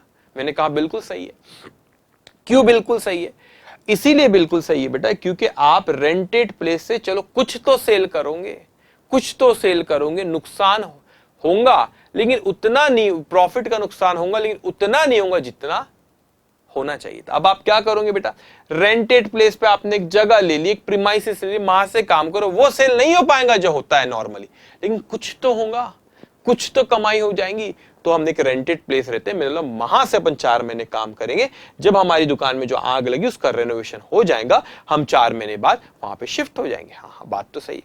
तो मैंने जो रेंटेड प्लेस लिया वहां पे खर्चे आए सर, यूं ही रेंटेड प्लेस पे नहीं चले गया, मैं रेंटेड प्लेस में गया, उसका किराया देना पड़ेगा। हो सकता है मेरी जो पुरानी दुकान है उसके सामने एक गार्ड खड़े किया, वो सीटी वीटी मारता है और बोलता है कि सुनो सुनो सुनो, यहाँ पे जो भी आता है ये दुकान वहां शिफ्ट हो गई, चलो मैं आपको लेके चलता हूं, और वो गार्ड उनको लेके जाता। अच्छा यहाँ तो खर्चे बढ़ रहे, एडिशनल एक्सपेंस बढ़ रहे सर, क्यों? ये रेंटेड प्लेस ले लिए, ये रेंटेड प्लेस का मेरे को किराया देना पड़ रहा है 4 महीने का, सही बात है। अब हमने बोले जो वहां पे गार्ड लगा है, वो कोई आता है वहां पे ढूंढते हुए पुरानी दुकान में, तो उसको बोलता है रुको रुको, ये दुकान 4 महीने के लिए वहां चले गई, इसमें रेनोवेशन का काम चल रहा है, आओ आप मेरे साथ आओ, मैं आपको वो दुकान में ले चलता हूं, और ये लेकर जाता उस दुकान में, और दूसरी दुकान में आप यहां से खरीद लो। तो वो गार्ड को भी तो पैसा देना पड़ रहा है। हाँ सर खर्चे तो बढ़ रहे, एडिशनल एक्सपेंस हो गई है, जो पहले नहीं होते थे अब होने लगे क्योंकि आपने रेंटेड प्लेस लिए। अब ये क्वेश्चन अराइज होता है, क्या ये एडिशनल एक्सपेंसेस मैं इंश्योरेंस कंपनी से क्लेम करूं? क्या ये एडिशनल एक्सपेंसेस मैं इंश्योरेंस कंपनी से क्लेम करूं क्या? ये क्वेश्चन अराइज होता है। बोलेंगे, आप सोचोगे सर कैसी बात कर रहे हो, आपने रेंटेड प्लेस लिए, आप वहां से व्यापार कर रहे हो, उसके लिए आपको रेंट देना पड़ रहा है, आपको ये इंश्योरेंस कंपनी क्यों देंगी? मैं कहता हूं देंगी, पूरा नहीं देंगी लेकिन कुछ जरूर देंगी। आप बोलेंगे सर क्यों, क्या लॉजिक है बताओ इसका, क्यों देंगी? अब आप सोचो, ये रेंटेड प्लेस से, दिमाग खुला रखना अपना, इस रेंटेड प्लेस से काम करने से क्या बढ़ेगा? इस दौरान जो सेल्स होता है, जरा ध्यान दो वो लाइन पे, इस दौरान जो सेल्स होता है, मैं कहता हूं 1 सेकेंड, ये हुआ आपका स्टैंडर्ड टर्नओवर जो पिछले साल यहां पे हुआ, ये हुआ आपका एक्चुअल टर्नओवर। ओके, तो इस दौरान जो सेल होता है उसे एक्चुअल टर्नओवर कहते हैं। हाँ कहते हैं, दिमाग खुला रखना। मैंने रेंटेड प्लेस से काम किया, यहाँ रेनोवेशन चल रहा था, वहां से काम किया, हो सकता है रेनोवेशन चल रहा है यहां से थोड़ा बहुत सेल किया, फिर रेंटेड प्लेस भी लिया, वहां से भी सेल किया, रेंटेड प्लेस से सेल किया। ओके, क्या बढ़ेगा? सोचो सोचो, क्या बढ़ेगा? सेल बढ़ेगा। रेंटेड प्लेस से काम किया तो एक्चुअल टर्नओवर बढ़ेगा नहीं बढ़ेगा? बढ़ेगा कि नहीं बढ़ेगा? बढ़ेगा, क्योंकि आपने दूसरी दुकान से काम किया, सर कुछ तो एक्चुअल टर्नओवर होगा। अब जरा यहां दिमाग खुला रखो, एक्चुअल टर्नओवर अगर बढ़ेगा तो रिडक्शन इन टर्नओवर कम होगा, होगा कि नहीं होगा? एक्चुअल टर्नओवर अगर बढ़ेगा तो रिडक्शन इन टर्नओवर कम होगा, होगा कि नहीं होगा? एक्चुअल टर्नओवर अगर बढ़ेगा तो रिडक्शन इन टर्नओवर क्या होगा? कम होगा। अच्छा, तो सपोज वहां पे 2 लाख की जगह लिख के देखो 5 लाख, 2 लाख की जगह 5 लाख रहता तो मेरा रिडक्शन इन टर्नओवर क्या होता बेटा? रिडक्शन इन टर्नओवर क्या होता मेरा?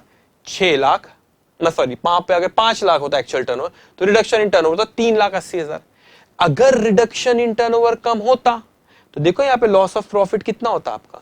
6,80,000 नहीं होता, यहां पर होता था आपका 3,80,000, और आप 3,80,000 रुपए का 37.5% इंश्योरेंस कंपनी से मांगते, वो आता 1,42,500। अच्छा, अगर एक्चुअल टर्नओवर बढ़ेगा तो रिडक्शन इन टर्नओवर कम होगा, रिडक्शन इन टर्नओवर कम होगा तो मेरा क्लेम यहां पे कम होगा। अच्छा, अब समझा। तो मैं इंश्योरेंस कंपनी बोलूंगा भाई साहब ये भी दो, आप एडिशनल एक्सपेंस। बोलेंगे क्यों दो? मैंने कहा मैंने एडिशनल एक्सपेंस किया तो मेरा एक्चुअल टर्नओवर बढ़ा। बोले सही है। मैंने बोला एक्चुअल टर्नओवर बढ़ेगा तो रिडक्शन इन टर्नओवर कम होगा। बोले सही है। वो रिडक्शन इन टर्नओवर कम होगा तो मैं आपको उस पर जीपी रेशो लगाता हूं, तो वो जीपी रेशो जो लगाते हैं अपन, जो नेट प्रॉफिट और इंश्योर्ड स्टैंडिंग चार्जेस का एलिमेंट बताता उसमें कितना है, वो कम हो जाएगा, क्योंकि रिडक्शन इन टर्नओवर कम। तो यहां पे सपोज 5 लाख आता 6,80,000 की, तो यहाँ 5 लाख से मल्टीप्लाई करता तो क्लेम कम होता।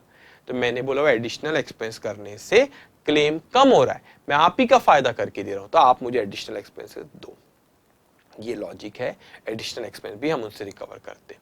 आपको याद है fire fighting expense stock case में फायर फाइटिंग एक्सपेंस हो तो वो क्यों लेते थे भाई? फायर फाइटिंग एक्सपेंस करते थे तो सैल्वेज गुड्स बढ़ते थे, सैल्वेज गुड्स बढ़ते थे तो लॉस ऑफ स्टॉक कम होता था, लॉस ऑफ स्टॉक कम होता था तो क्लेम कम होता था। तो उनको बोलते थे फायर फाइटिंग एक्सपेंस हमने किया उसकी वजह से क्लेम कम हुआ, तो इसलिए वो भी आप हमको दो। इसी तरह एडिशनल एक्सपेंस करने से क्लेम कम हुआ, इसलिए क्लेम कम हुआ तो वो क्लेम आप एडिशनल एक्सपेंस करने से क्लेम कम हुआ तो ये एडिशनल एक्सपेंसेस भी आप हमको दो। सही बात है। ये इसका कंसेप्ट हुआ एडिशनल एक्सपेंस का। तो क्या सर जितना एडिशनल एक्सपेंस हम कर देते वो सारा का सारा क्या हम उनसे क्लेम करते क्या? अब उसका भी एक लॉजिक है। Lower of A3 A B and C मैंने बोला, अब वो क्या है अपन समझते हैं। ये तो मैंने एडिशनल एक्सपेंस का कंसेप्ट बताया। अब मैं एक एक करके पॉइंट A B C आपको एक्सप्लेन कर रहा हूं। मैंने कहा फॉर A पॉइंट, ठीक है, मैं उनसे क्लेम करता हूं एक्चुअल एडिशनल एक्सपेंस। कितना बोला बेटा? Actual additional expense. ये हमेशा आपको क्वेश्चन में दिया हुआ रहता है, गिवन इन क्वेश्चन, ठीक है। ओके, ठीक है। सेकेंड पॉइंट, इसको नेक्स्ट स्लाइड पे लिखूं क्या? वहां जगह कम ना जाए, ठीक है। फर्स्ट आप ये लिख रहे हो नहीं सब, ये लिखना है आपको, ठीक है। नोट्स में लिखा हो थ्योरी फॉर्म में, इसको लिखो साथ साथ में, ये सब ऐसा ये सब बनाना है आपको, उसी से तो बेटा कंसेप्ट आएगा, ठीक है। ओके, अब अपन ये लोअर ऑफ ABC बोला, तो जो आपने एक्चुअल में खर्चा करे, ये एक्चुअल टर्नओवर नहीं लिखा भाई, एक्चुअल एडिशनल एक्सपेंस मतलब रेंट, आपका एडिशनल खर्चा कितना हुआ, वो एक्चुअल कितना हुआ वो, या तो फिर इसका लॉजिक भी बताऊंगा ABC ऐसा क्यों कह रहा है। दूसरा बेटा हमारा यहां पे लिखता हूं मैं B पॉइंट, क्योंकि मुझे एग्जांपल B पे क्रिएट करना है। B पॉइंट, ये आप A के नीचे लिखना B point, sales due to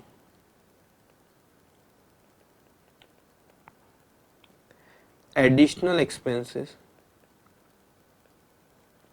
multiply by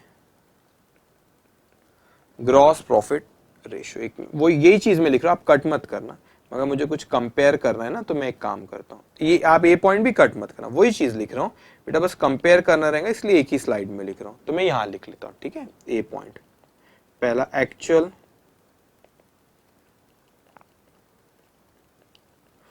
additional expenses given in question, B sales due to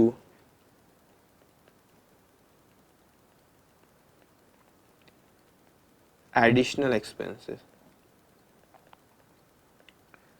multiply by GP ratio. ठीक है, अब समझो। अब बोलेंगे सर ये क्या लाया आपने, पहला समझा एक्चुअल एडिशनल एक्सपेंस, ये क्या लाया sales due to additional expenses multiply by GP ratio. ठीक है, अब मेरी बात ध्यान से सुनोगे बेटा, क्या मतलब होता है sales due to additional expense? मतलब वो एडिशनल एक्सपेंसेस की वजह से आपका सेल्स कितना हुआ। तो मैं कह सकता हूं means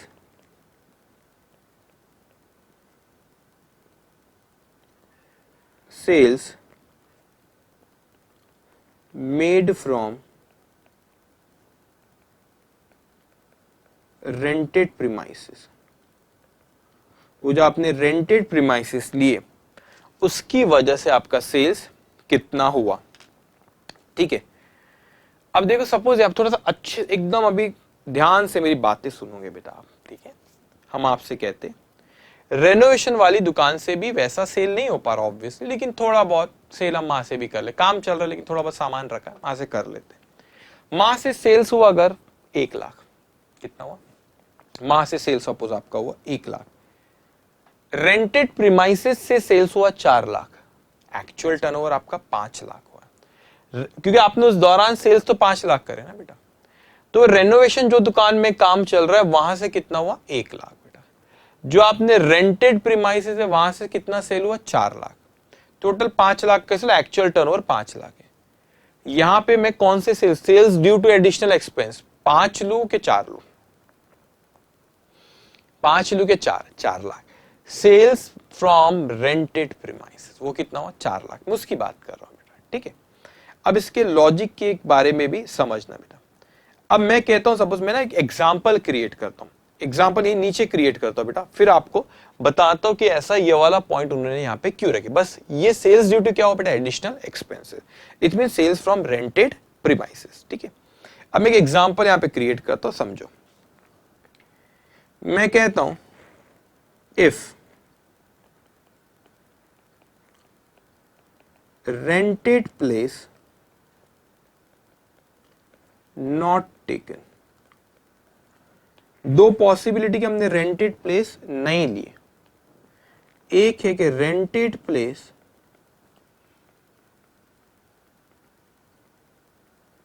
taken, so rented place not taken और रेंटेड प्लेस टेकन।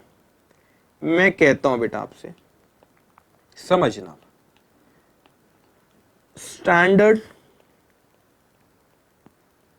टर्नओवर जो पिछले साल जो बिजनेस डिस्टर्ब था, पिछले साल सपोज हमारा सेल था, ये फिगर लेता यहां जो लिया था 8 लाख। ठीक है, पिछले साल यहां सेल्स था हमारा 8 लाख रुपए। ठीक है, मैंने कहा बेटा सपोज आप ट्रेंड ऐड कर सकते हो, अभी ट्रेंड नहीं है तो ट्रेंड यहां पे नहीं आएगा बेटा। ठीक है, लेस एक्चुअल टर्नओवर, क्वेश्चन में ट्रेंड दिया तो लेना रहता। एक्चुअल टर्नओवर इस साल सेल्स हुआ बेटा मेरा एक्चुअल 1 लाख रुपए का। बोलेगी सर रेंटेड प्लेस तो आपने लिए नहीं थे, रेंटेड प्लेस तो आपने लिए नहीं थे, फिर आपने 1 लाख रुपए कहां से सेल हो गया? बेटा वो रेनोवेशन जहां जो दुकान में चल रहा है वहीं से थोड़ा बहुत सेल हो गया। ठीक है, चलिए, तो मेरा reduction in turnover,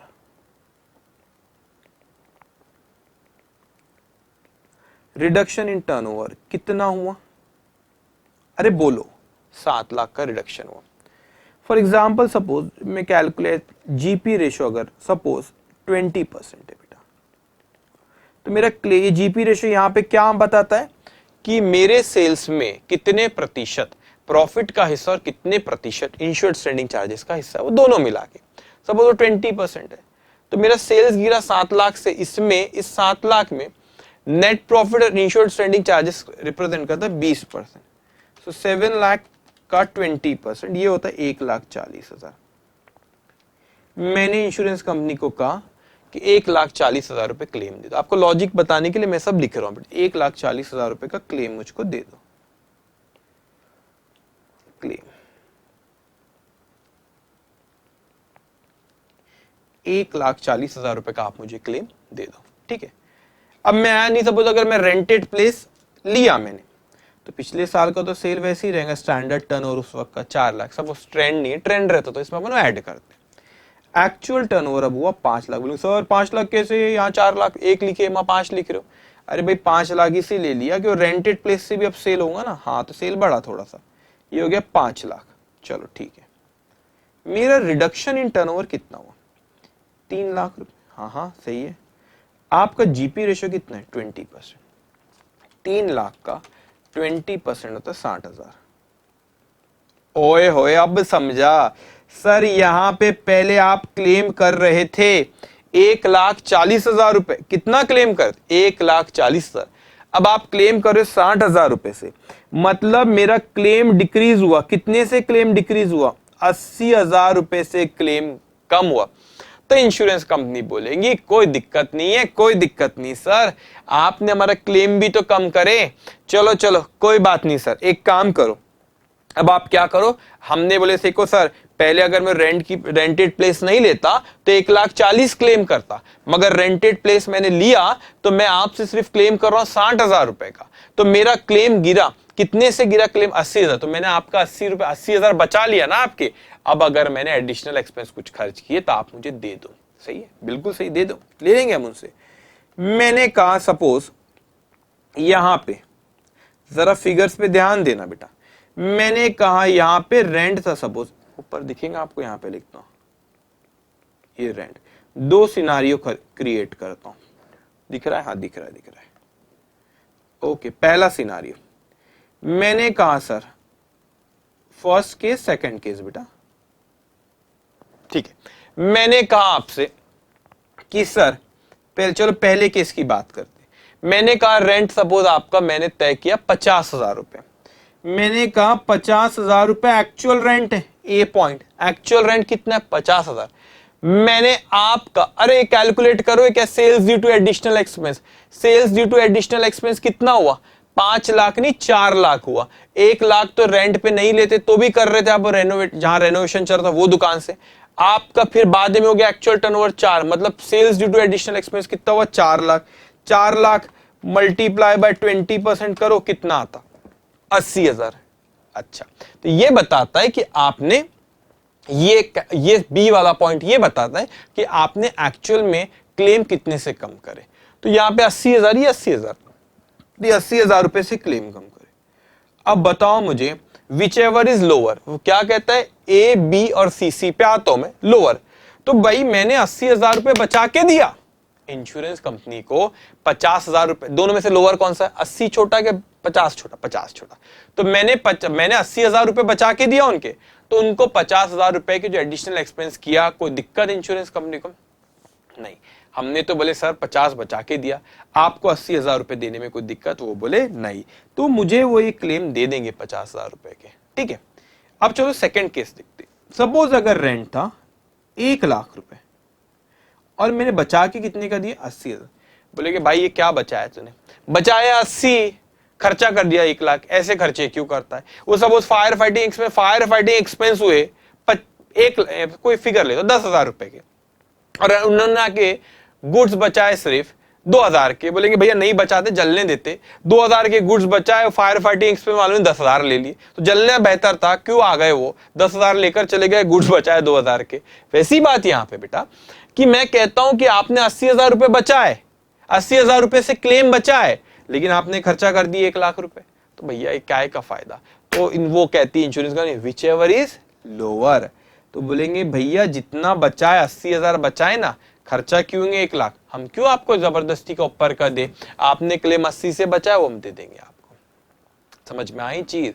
this is the logic, lower of A B C. C पे आता हूं मैं, तो लोअर, ये रेंटेड प्लेस नहीं लेते तो ये, रेंटेड प्लेस लिए तो ये, क्लेम इतने से कम, लेकिन आपका एडिशनल एक्सपेंस क्लेम से ज्यादा नहीं होना चाहिए। ज्यादा हुआ तो क्यों देंगे, बोलेंगे इतने से आपने हमारा क्लेम कम करे, हम मैक्सिमम इतना ही अमाउंट देंगे। ठीक है, चलिए, तो दिस इज द लॉजिक। अब लिख रहे हो ना, लिखो, लेकिन साथ साथ में अब मैं आता हूं सी पॉइंट पे बेटा। ठीक है, अभी सी पॉइंट पे हम आते। Okay, A B C. अब पहले ना सी पॉइंट को मैं ऊपर लिखता हूं बेटा, लेकिन मेरी बात को ध्यान से सुनना है यहां पे।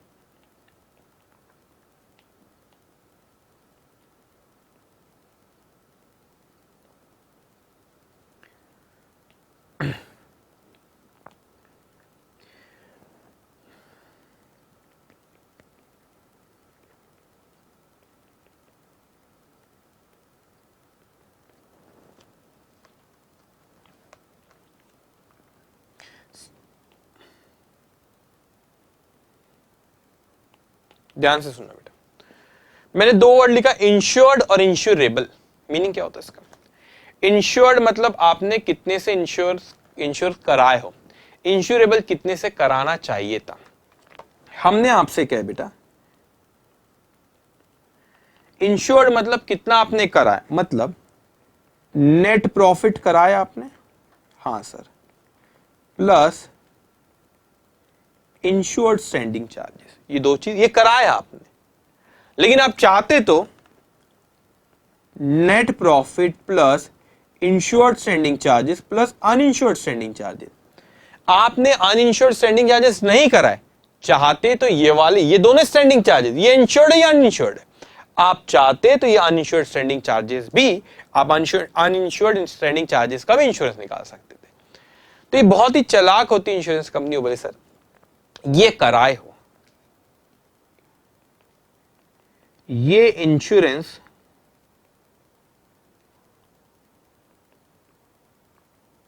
कराए हो, ये इंश्योरेंस कराना था। अंतर समझे दोनों में बेटा?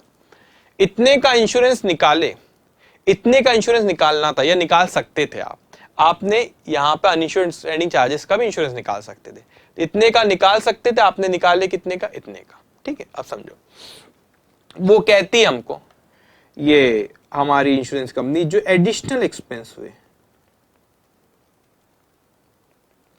हमारी बात पे ध्यान रखना, अभी जो मैं कह रहा हूं उसको सुनना बेटा। एडिशनल एक्सपेंस जो हुए, वो कहते हैं हम आपको पूरे नहीं देंगे। बोले क्या चालाकी कर रहे हो, पूरे नहीं देंगे? बोले क्यों नहीं दोगे? वो कहते हैं कि एक्चुअल में आपने इतने का इंश्योरेंस कराए हो, इतने का कराना था, तो आपने कम कराए, तो मैं एडिशनल एक्सपेंसेस भी कम देंगे। बोले ये तो दादागिरी हुई भाई। सुनो मेरे, इतने का कराए हो, इतने का कराना था, तो आपने कम करा, अनइंश्योर्ड स्टैंडिंग चार्जेस को इंश्योर्ड नहीं करा, आपने नहीं करा, इस पोर्शन को इंश्योरेंस नहीं करा, तो एडिशनल एक्सपेंस पे आपको पूरा नहीं देंगे, उसी प्रपोर्शन में देंगे। बोले तो दादागिरी अब है भाई। अब सुनो, तो बेसिकली इसको कैलकुलेट करा जाता है बेटा ग्रॉस प्रॉफिट। हम मेरी बात को ध्यान से सुनना बेटा, gross profit on adjusted annual turnover. क्या लिखा बेटा? Gross profit on adjusted annual turnover divided by gross profit on adjusted annual turnover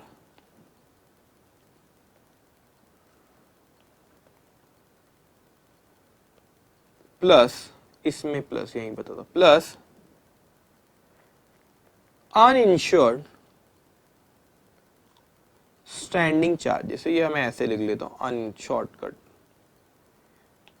plus uninsured standing charges add किया मैंने। ठीक है, बोलेंगे सर क्या करे, आपने नहीं समझा, gross profit on adjusted annual, what is annual turnover पे तो मैं बात करता हूं बेटा। अब बोले सर ग्रॉस प्रॉफिट ऊपर नीचे भी क्या करे, अब आप खुद दिमाग लगाओ बच्चों। जब ये gross profit on adjusted annual turnover करूंगा, एनुअल टर्नओवर जो करेंगे एडजस्टेड एनुअल टर्नओवर, उस पे जीपी रेशियो लगाएंगे। अभी एडजस्टेड एनुअल टर्नओवर क्या होता है उसको 2 मिनट साइड में रखो, उस पर मैं डिस्कशन करता हूं, मगर जीपी रेशियो लगाएंगे। What is GP ratio? तो जीपी रेशियो में क्या कवर होता है बताओ मेरे को। जीपी रेशियो में कवर होता है net profit plus insured standing charges. हाँ सर, जीपी रेशियो में आपने सिखाए थे net profit plus insured standing charges. अब ये जो दो चीज है बेटा, यहां पर भी मैं क्या लिखूंगा, gross profit on adjusted annual turnover. तो ग्रॉस प्रॉफिट में क्या क्या आएगा फॉर्मूला जीपी रेशियो जब लगाऊंगा सर, नेट प्रॉफिट आएगा प्लस इंश्योर्ड स्टैंडिंग चार्ज, ठीक है, प्लस आखिरी में देखो क्या लिखा हूं, uninsured standing charge, uninsured standing charges. अच्छा, ऊपर जो कराए नीचे जो कराना था, अच्छा ऊपर जो कराए नीचे जो कराना था, तो वो बोलता है प्रपोर्शन में ही देंगे, है ना। तो आपने वो बोलता है एडिशनल एक्सपेंसेस इतने पे कराना था, आपने इतने कराए तो उतना ही प्रपोर्शन में आपको देंगे, इसलिए उन्हें ऐसा फॉर्मूला बनाए। तो इंश्योरेंस कंपनी अपने फायदे से भी सोचेंगे ना।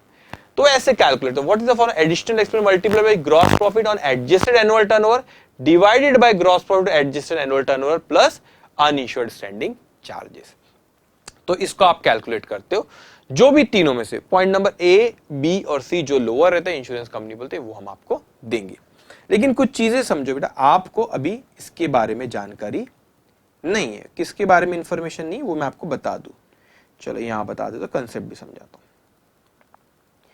मैंने कहा सर ये एनुअल टर्नओवर ना नया वर्ड दिख रहा है, ये जीपी रेशियो वहां पर तो पिछले साल पे लगाए थे ना, हर चीज का लॉजिक बताओ। यहाँ पे gross profit ratio divide by sales करे थे, ये क्या ले आया आप यहाँ पे एनुअल टर्न ऑलरेडी एडजस्टेड उस पर बात कर दो, एनुअल टर्नओवर ले आया आप सर। ये सेल्स नहीं, एनुअल टर्नओवर और वो जो सेल्स माह लास्ट ईयर का आपने लिखे थे जीपी रेशियो कैलकुलेट, उसमें कोई फर्क है क्या? मैं ये एनुअल टर्नओवर क्या पिछले साल का नहीं, कि नहीं पिछले साल का नहीं है। आप बोलेंगे सर क्यों नहीं, पिछले साल का लेना था ना आपने, इसीलिए नहीं लिए बेटा। ये जो एडिशनल एक्सपेंसेस है बेटा, ये पिछले साल तो हुए ही नहीं थे ना, पिछले साल हुए थे क्या? नहीं, ये तो इस साल का है। तो इंस्टीट्यूट कहती है जो लेटेस्ट सेल है, लेटेस्ट हमारा जो पिछले साल का लेटेस्ट जो सेल्स की फिगर है, पिछले फाइनेंशियल ईयर की बात नहीं कर रहा हूं, पिछले फाइनेंशियल ईयर का सेल्स नहीं, जो लेटेस्ट मेरे पास एक साल का सेल है वो कंसीडर करो। तो क्या फर्क है पिछले साल के सेल में और लेटेस्ट 12 महीने के सेल में? हाँ फर्क है, मैं बताता हूं क्यों। क्यों ऐसा बोल रहा है, क्योंकि पिछला एडिशनल पिछले साल का सेल्स तो बेटा लास्ट ईयर का दिया, एडिशनल एक्सपेंस पिछले साल हुए ही नहीं थे, तो बोलता उसको बेस भी मत मानो, ज्यादा बेहतर है कि जो लेटेस्ट 12 महीने उसको बेस मानो। तो दोनों में फर्क है, अभी मैं बताता हूं क्या आपको। मैंने कहा आपसे मेरा फाइनेंशियल ईयर शुरू हुआ 1/4/2020 को, खत्म होंगे 31 मार्च 2021 को, ठीक है। आग लगी कब आग लगी बेटा? 30 जून 2020 को आग लगी बेटा। कब आग लगी? 30 जून 2020 को, this is date of fire. अगर मैं पिछले फाइनेंशियल ईयर का सेल लू तो ये आएगा बेटा मेरे पास, ये आएगा लास्ट ईयर सेल, सही बात है, लास्ट ईयर का सेल आएगा बेटा। ओके ओके, ध्यान दो। तो यह लास्ट ईयर का सेल बेटा। लेकिन एनुअल टर्नओवर कुछ और चीज होती है बेटा। एनुअल टर्नओवर का मतलब होता है, एक सेकेंड, 1/4/2019। ओके, एनुअल टर्नओवर का मतलब होता है जिस दिन आग लगी उससे एग्जैक्ट एक साल, मतलब ये बात कर रहा है जिस दिन आग लगी एग्जैक्ट उससे एक साल पहले। तो उससे एक साल पहले 30 जून को आग लगी बेटा, उससे एग्जैक्ट एक साल बोलूं तो मैं बोलूंगा 30 जून 2019। 30 जून 2019 से लेके 30 जून 2020, ये जो हुआ ना बेटा, इसे कहते हैं एनुअल टर्नओवर। क्या कहते हैं इसे? एनुअल टर्नओवर, इसे कहते हैं एनुअल टर्नओवर। तो जिस दिन आग लगी उससे एग्जैक्ट एक साल पहले का सेल, उसे कहते हैं बेटा एनुअल टर्नओवर। तो सर यहां पे जो आप जीपी रेशियो लगा रहे हो वो लास्ट ईयर के सेल पे नहीं लगा रहे हो, आग लगने के एग्जैक्ट एक साल पहले के सेल पे। हाँ बेटा, क्यों ऐसा?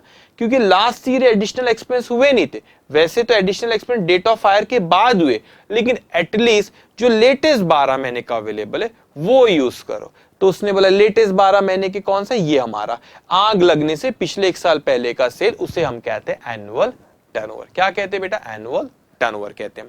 अच्छा, एक और चीज बेटा, अब उसने वहां पे वर्ड यूज किया एडजस्टेड एनुअल टर्नओवर। आपको याद है जब हमने स्टैंडर्ड टर्नओवर कैलकुलेट करते थे वहां पर भी एडजस्टेड एनुअल टर्नओवर को कंसीडर करते थे। हाँ, what is adjusted and standard turnover? कि जो सेल आपका पिछले साल हुआ था उसी पीरियड में उसे स्टैंडर्ड टर्नओवर करते। आप एक्सपेक्ट करते थे कि वो टर्नओवर हमारा इतने प्रतिशत से साल बढ़ेगा तो उसमें ट्रेंड को भी ऐड करते थे। मैंने मेरे एग्जांपल में 10% लिया था तो पिछले साल का जो था उसमें आपने ट्रेंड को ऐड किए थे।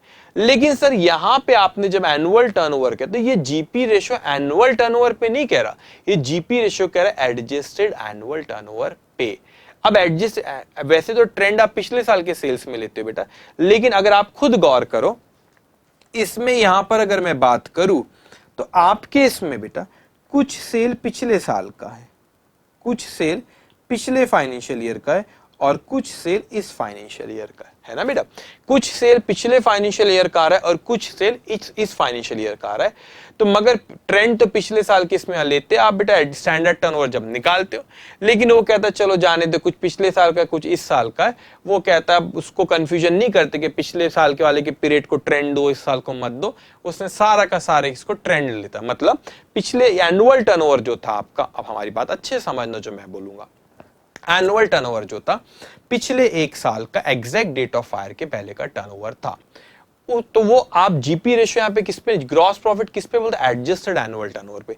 इस पे क्यों बोल रहा है, इस पे क्यों नहीं? क्योंकि इस वक्त में एडिशनल एक्सपेंस नहीं हुए थे। एडिशनल एक्सपेंस वैसे तो यहां पर भी नहीं हुए, ये 12 महीने में भी, लेकिन एटलीस्ट इंश्योरेंस कंपनी कहती है ये लेटेस्ट टर्नओवर एकदम लेटेस्ट 12 महीने का, तो ये ज्यादा बेहतर है, तो हम इसको कंसिडर इसलिए करते हैं। इसीलिए फॉर्मूले में पे एडजस्टेड एनुअल टर्नओवर का है। कुछ पिछले साल का आ रहा है, उसमें कुछ इस साल का पीरियड भी आता है, लेकिन वो पूरे पीरियड पे आप यहाँ पे ट्रेंड लगाते हो कि आप एक्सपेक्ट करते थे कि आने वाले साल में, मतलब वो 30 जून के बाद जब आग लगी उसके बाद वो ट्रेंड 10% से बढ़ता था, वो उम्मीद थी आपको। तो फॉर्मूला कुछ इस तरह बना, gross profit on adjusted annual turnover divided by gross profit on adjusted annual turnover plus uninsured standing charges. What we cover in gross profit here, net profit plus insured standing charges. Here gross profit, net profit plus insured standing charges plus uninsured standing charges. इतना कराया, इतना कराना था, उसी proportion में हमको देंगे। समझ में आई चीज आपको? तो इस तरीके से फॉर्मूला बना है बेटा। तो ये एनुअल टर्नओवर पिछला एग्जैक्ट एक साल का, तो जो तीनों में से सबसे कम होता है वो इंश्योरेंस कंपनी हमको देती है। ठीक है सर, तो आपने 3 कंसेप्ट हमको सिखाए क्यों, है ना? ये 3 कंसेप्ट आपको सिखाया बेटा। क्या 3 कंसेप्ट सिखाया मैंने आपको? कि what is reduction in turnover, what is gross profit ratio, फिर एडिशनल एक्सपेंस में 3 बताया आपको, ABC पॉइंट। अब क्यों बताया, ये आपने नहीं लिखी तो लिख लेना बेटा, ये क्यों बताया अभी वो आपको मैं बताता हूँ। आप खुद इमेजिन करो बेटा, आई थिंक मेरे को ऐसा कुछ ध्यान 1 आवर 45 मिनट्स के आसपास में बोल चुका हूँ। अभी सिर्फ मैं उसके कंसेप्ट पे डिस्कशन कर रहा हूं, मतलब प्रॉब्लम्स पे आया नहीं claim of loss of profit पे। तो कभी हम कंसेप्ट की बात कर रहे हैं बेटा, तो कंसेप्ट पे ही हमारा डिस्कशन सारा चल रहा है। ओके, ये सेशन तो मेरे को लगा था शायद मैं 1 आध घंटे में कंसेप्ट समझा दूंगा, फिर I will come to problem. अभी मेरे को लगता है और मैं थोड़ी देर बोलूंगा, ये भी 10-15 मिनट, और उसके बाद फिर बेटा हम कंसेप्ट का, फिर मैं प्रॉब्लम तो नेक्स्ट सेशन पे आएंगे फिर हम। तो कितना इंपॉर्टेंट होता है, मैंने मतलब लगभग 2 घंटे इस डिस्कशन पे हमने इस पे, मगर ये 2 घंटे बहुत अहम होते हैं। प्रॉब्लम्स मैं आपको प्रॉमिस करता हूं, now we will come next session when we will come to problem ना, it will be so easy for you, आसानी से उस चीज को कर लोगे। ठीक है, चलिए अगर ये नहीं लिखे तो लिखना बेटा। अब इसके नीचे अब आप लिखोगे calculation of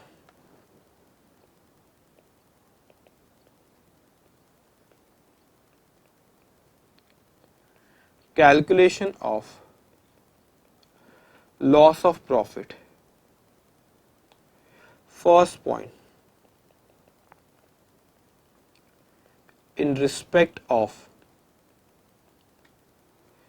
reduction in turnover. अब बताओ reduction in turnover, the for reduction in turnover multiply by GP ratio. Second point, अब पहले चलो इसको समझ लेते हैं। मैंने पहले कहा कि आप क्लेम जो कर रहे calculation of loss of profit, जो आप क्लेम करोगे लॉस का बेटा, पहले का in respect of reduction in turnover, in respect of reduction in turnover के बारे में कहा बेटा। Reduction in turn, how we calculate reduction in turn, adjusted standard turnover minus actual turnover.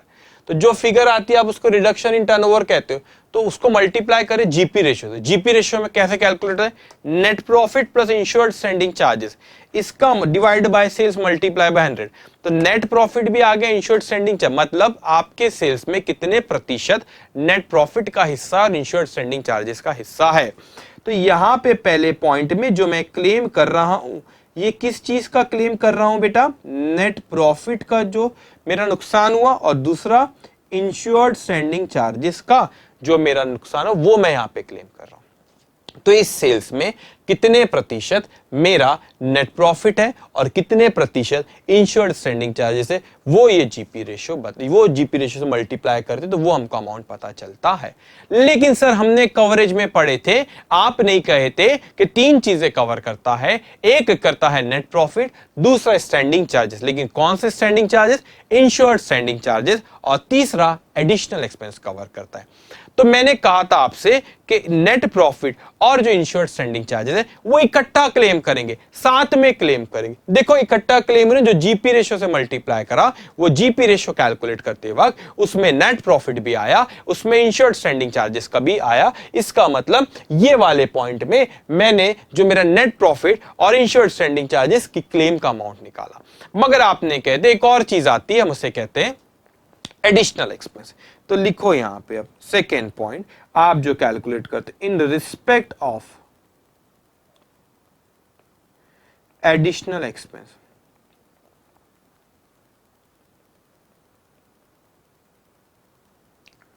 तो वो याद है आपको लोअर ऑफ एबीसी, तो जो लोअर ऑफ एबीसी रहेगा वो यहां पे लिखा जाता है, तो वो आप क्लेम करते हो।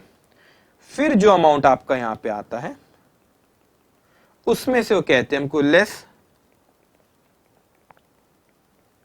Saving in standing charges,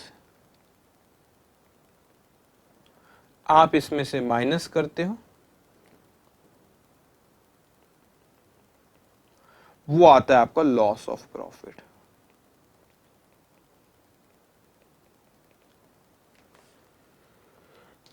okay लिखो इसको बेटा।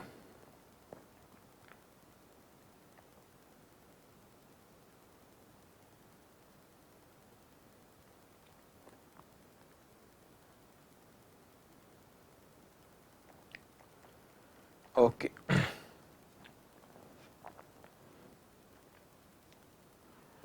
अब आप बोलेंगे ये क्या है सर, सेविंग इन इंश्योरेंस, यहां पे सेविंग इन स्टैंडिंग चार्ज, ये क्या चीज है बेटा। आप जब एडिशनल एक्सपेंसेस जो रहते हैं बेटा, है ना, अब सॉरी आपके जो स्टैंडिंग चार्जेस रहते हैं आपके, तो वो स्टैंडिंग चार्जेस का आप क्लेम लेते हो नहीं लेते हो? हाँ सर स्टैंडिंग चार्जेस का क्लेम तो हम लेते हैं। अगर कभी ऐसा होता है कि उसमें सेविंग भी हो जाती है, सपोज वो एम्प्लॉय को आपने नौकरी से उस वक्त बोले कि नहीं यार देख तेरे को 5 लाख रुपए की सैलरी हुई 5 महीने की, मैं तेरे को आग वाग लगी, मैं इतना नहीं दे सकता, तेरे को 3 लाख दूंगा। तो एडिशनल एक्सपेंसेस का अगर आप क्लेम, सॉरी स्टैंडिंग चार्जेस का अगर आप क्लेम कर रहे हो बेटा, तो ये स्टैंडिंग चार्जेस में आपकी कभी सेविंग भी हो सकती है। तो स्टैंडिंग चार्जेस का जब क्लेम कर रहे हो उसमें अगर सेविंग हुई तो वो आप माइनस भी करो फिर, तो इसलिए आप यहाँ पे क्या करते बेटा, उसको माइनस। तो आप क्लेम कर रहे हो, उसमें कुछ कम हुआ, अगर उसमें कुछ सेविंग होती तो वो इंश्योरेंस कंपनी फिर आपको नहीं देंगी, उसको माइनस करके जो वो लॉस ऑफ प्रॉफिट। तो ये इस तरीके से claim of loss of profit calculate करते हैं बेटा। लेकिन आप सोचो अपन ने इसको समझने reduction in turnover bit, how we calculate reduction in turnover, we calculate reduction in turnover adjusted standard turnover minus actual turnover, we get the amount of reduction in turnover, we'll multiply by GP ratio. What is GP ratio? GP ratio cover represent the amount of percentage of profit and insured standing charges in the amount of sale. So this is a reduction in turnover multiply by GP ratio, so we will get the amount of claim of net profit and the insured standing charges. In addition to this, we will also claim additional expenses that will be the lower of A, B and C. How we calculate A, B, C? First, the actual additional expense. Second one, the sales due to rented premises, sales due to additional expenses, multiply by GP ratio. Third will be the third point will be the additional expenses multiply by GP on adjusted annual turnover, multiply by GP on adjusted annual turnover plus uninsured standing charges. तो तीनों में से जो भी lower होगा तो यहाँ पे लोअर ऑफ वो ए बी सी वो यहाँ पे आता है। और आपने स्टैंडिंग चार्जेस का आप क्लेम ले रहे हो, अगर उसमें से कोई जो आपका सेविंग हुई तो वो माइनस भी होता है और बचा हुआ वो लॉस ऑफ प्रॉफिट। ओके, तो दिस लॉस ऑफ प्रॉफिट फिर हम उनसे क्लेम करते हैं। Now this is the concept of what बेटा, claim of loss of profit. So do you remember कहां से कहानी शुरू हुई थी? यहां से बेटा हमने यहां से शुरू किए थे कि सर यहाँ पे लॉस ऑफ स्टॉक होता है, इसमें डिसऑर्गेनाइज होता है, तो इस पीरियड का हम क्लेम करते हैं। ठीक है, कैसे क्लेम? सेल्स कम होगा तो प्रॉफिट कम होगा, लेकिन ये लॉस ऑफ प्रॉफिट में तीन चीज कवर होती है, net profit, standing charges, additional. क्यों? इसका लॉजिक क्या है कि सेल्स है, variable overheads, fix overheads, profit. Fix overheads में क्या आता है आपका? Insured standing charge, uninsured standing charges. तो हम इसी की बात करें, तो जब हमने यहाँ पे रिडक्शन इन टर्नओवर, तो ठीक है ये आपको पता है adjust standard turnover minus actual turnover, इतने से सेल्स कम हुआ, लेकिन उसमें कितने परसेंटेज प्रॉफिट है, कितने परसेंटेज फिक्स ओवरहेड है। तो यहाँ पे net profit plus insured standing charges divide by sales multiply by 100। Insured standing charges क्यों बेटा? जितने का इंश्योरेंस कराया जो स्टैंडिंग चार्ज उसी पे क्लेम मिलेंगे, इसीलिए हम इंश्योर्ड स्टैंडिंग चार्जेस लेते हैं। फिर हमने इस पे एग्जाम्पल करे, फिर हमने आपको तीसरा कंसेप्ट एडिशनल एक्सपेंस का बताया, एडिशनल एक्चुअल कितना हुआ, उससे फिर sales due to additional expense multiply by GP ratio, और ये फिर एडिशनल एक्सपेंस और ये फॉर्मूला। तो इसमें जो तो तीनों लोअर रहता है उस पर इंश्योरेंस कंपनी हमको देती है। फिर हमने यहाँ पे एग्जांपल भी लिए थे, sales due to additional expense multiply by GP ratio ऐसा क्यों कहते हैं, उस पर आपको लॉजिक बताया मैंने, उस पर हमने कैलकुलेट करे। ठीक है, अब आपको ख्याल रखना है बेटा। अब मैं क्वेश्चन शुरू करूंगा, अभी तो मेरे को उम्मीद नहीं थी कि इतना टाइम लग जाए, मेरे को लगा था 1 आवर में होगा, अराउंड 2 आवर्स हो चुके हैं। ठीक है, लेकिन अच्छे से कंसेप्ट समझना बहुत इंपॉर्टेंट होता है। हमेशा की तरह जो मैं कहता हूँ, हर चैप्टर में भी आप देखोगे जब भी कोई चीज़ शुरू करूँगा उसके पहले कंसेप्ट में बहुत अच्छे से उस चीज़ को समझते हैं, and then we come to questions. अब next session I will start question on claim of loss of profit. आप जो मैंने यहाँ पे लिखा हूँ सारा, इसको आप प्रॉपर पूरा रीड करोगे, नहीं कहानी की तरह। अच्छा ऐसा हुआ था, सर ने ऐसा कहा, ठीक है मैं आपको कह रहा हूँ बेटा, आप उसको देखो, आपको 80% क्या 70% है ना, मतलब लोगों को जब प्रॉब्लम शुरू करने के पहले कईयों को तो समझता भी नहीं है कंसेप्ट, फिर प्रॉब्लम में वो याद करते ऐसा ऐसा ऐसा करना है स्टेप। नहीं, आपको मैं कहता हूं अगर आपने 70-80% भी इस पॉइंट को पकड़ लिया, मोर देन इनफ। आप बहुत ही अच्छे से आपको कंसेप्ट, अगर आपको इफ यू अंडरस्टैंड 70-80% भी, आई एम कम देन अभी जब नेक्स्ट सेशन में when I will come to questions, हम आसानी से आप क्वेश्चंस करेंगे, फिर वहां पे फिगर्स भी रहेंगे अपने क्वेश्चन की, फिर अपन कनेक्ट करते हैं ऐसा हुआ, तो फिर आपका आइडियाज बढ़ते जाएंगे। ठीक है, तो आज के सेशन के लिए इतना ही। Thank you so much.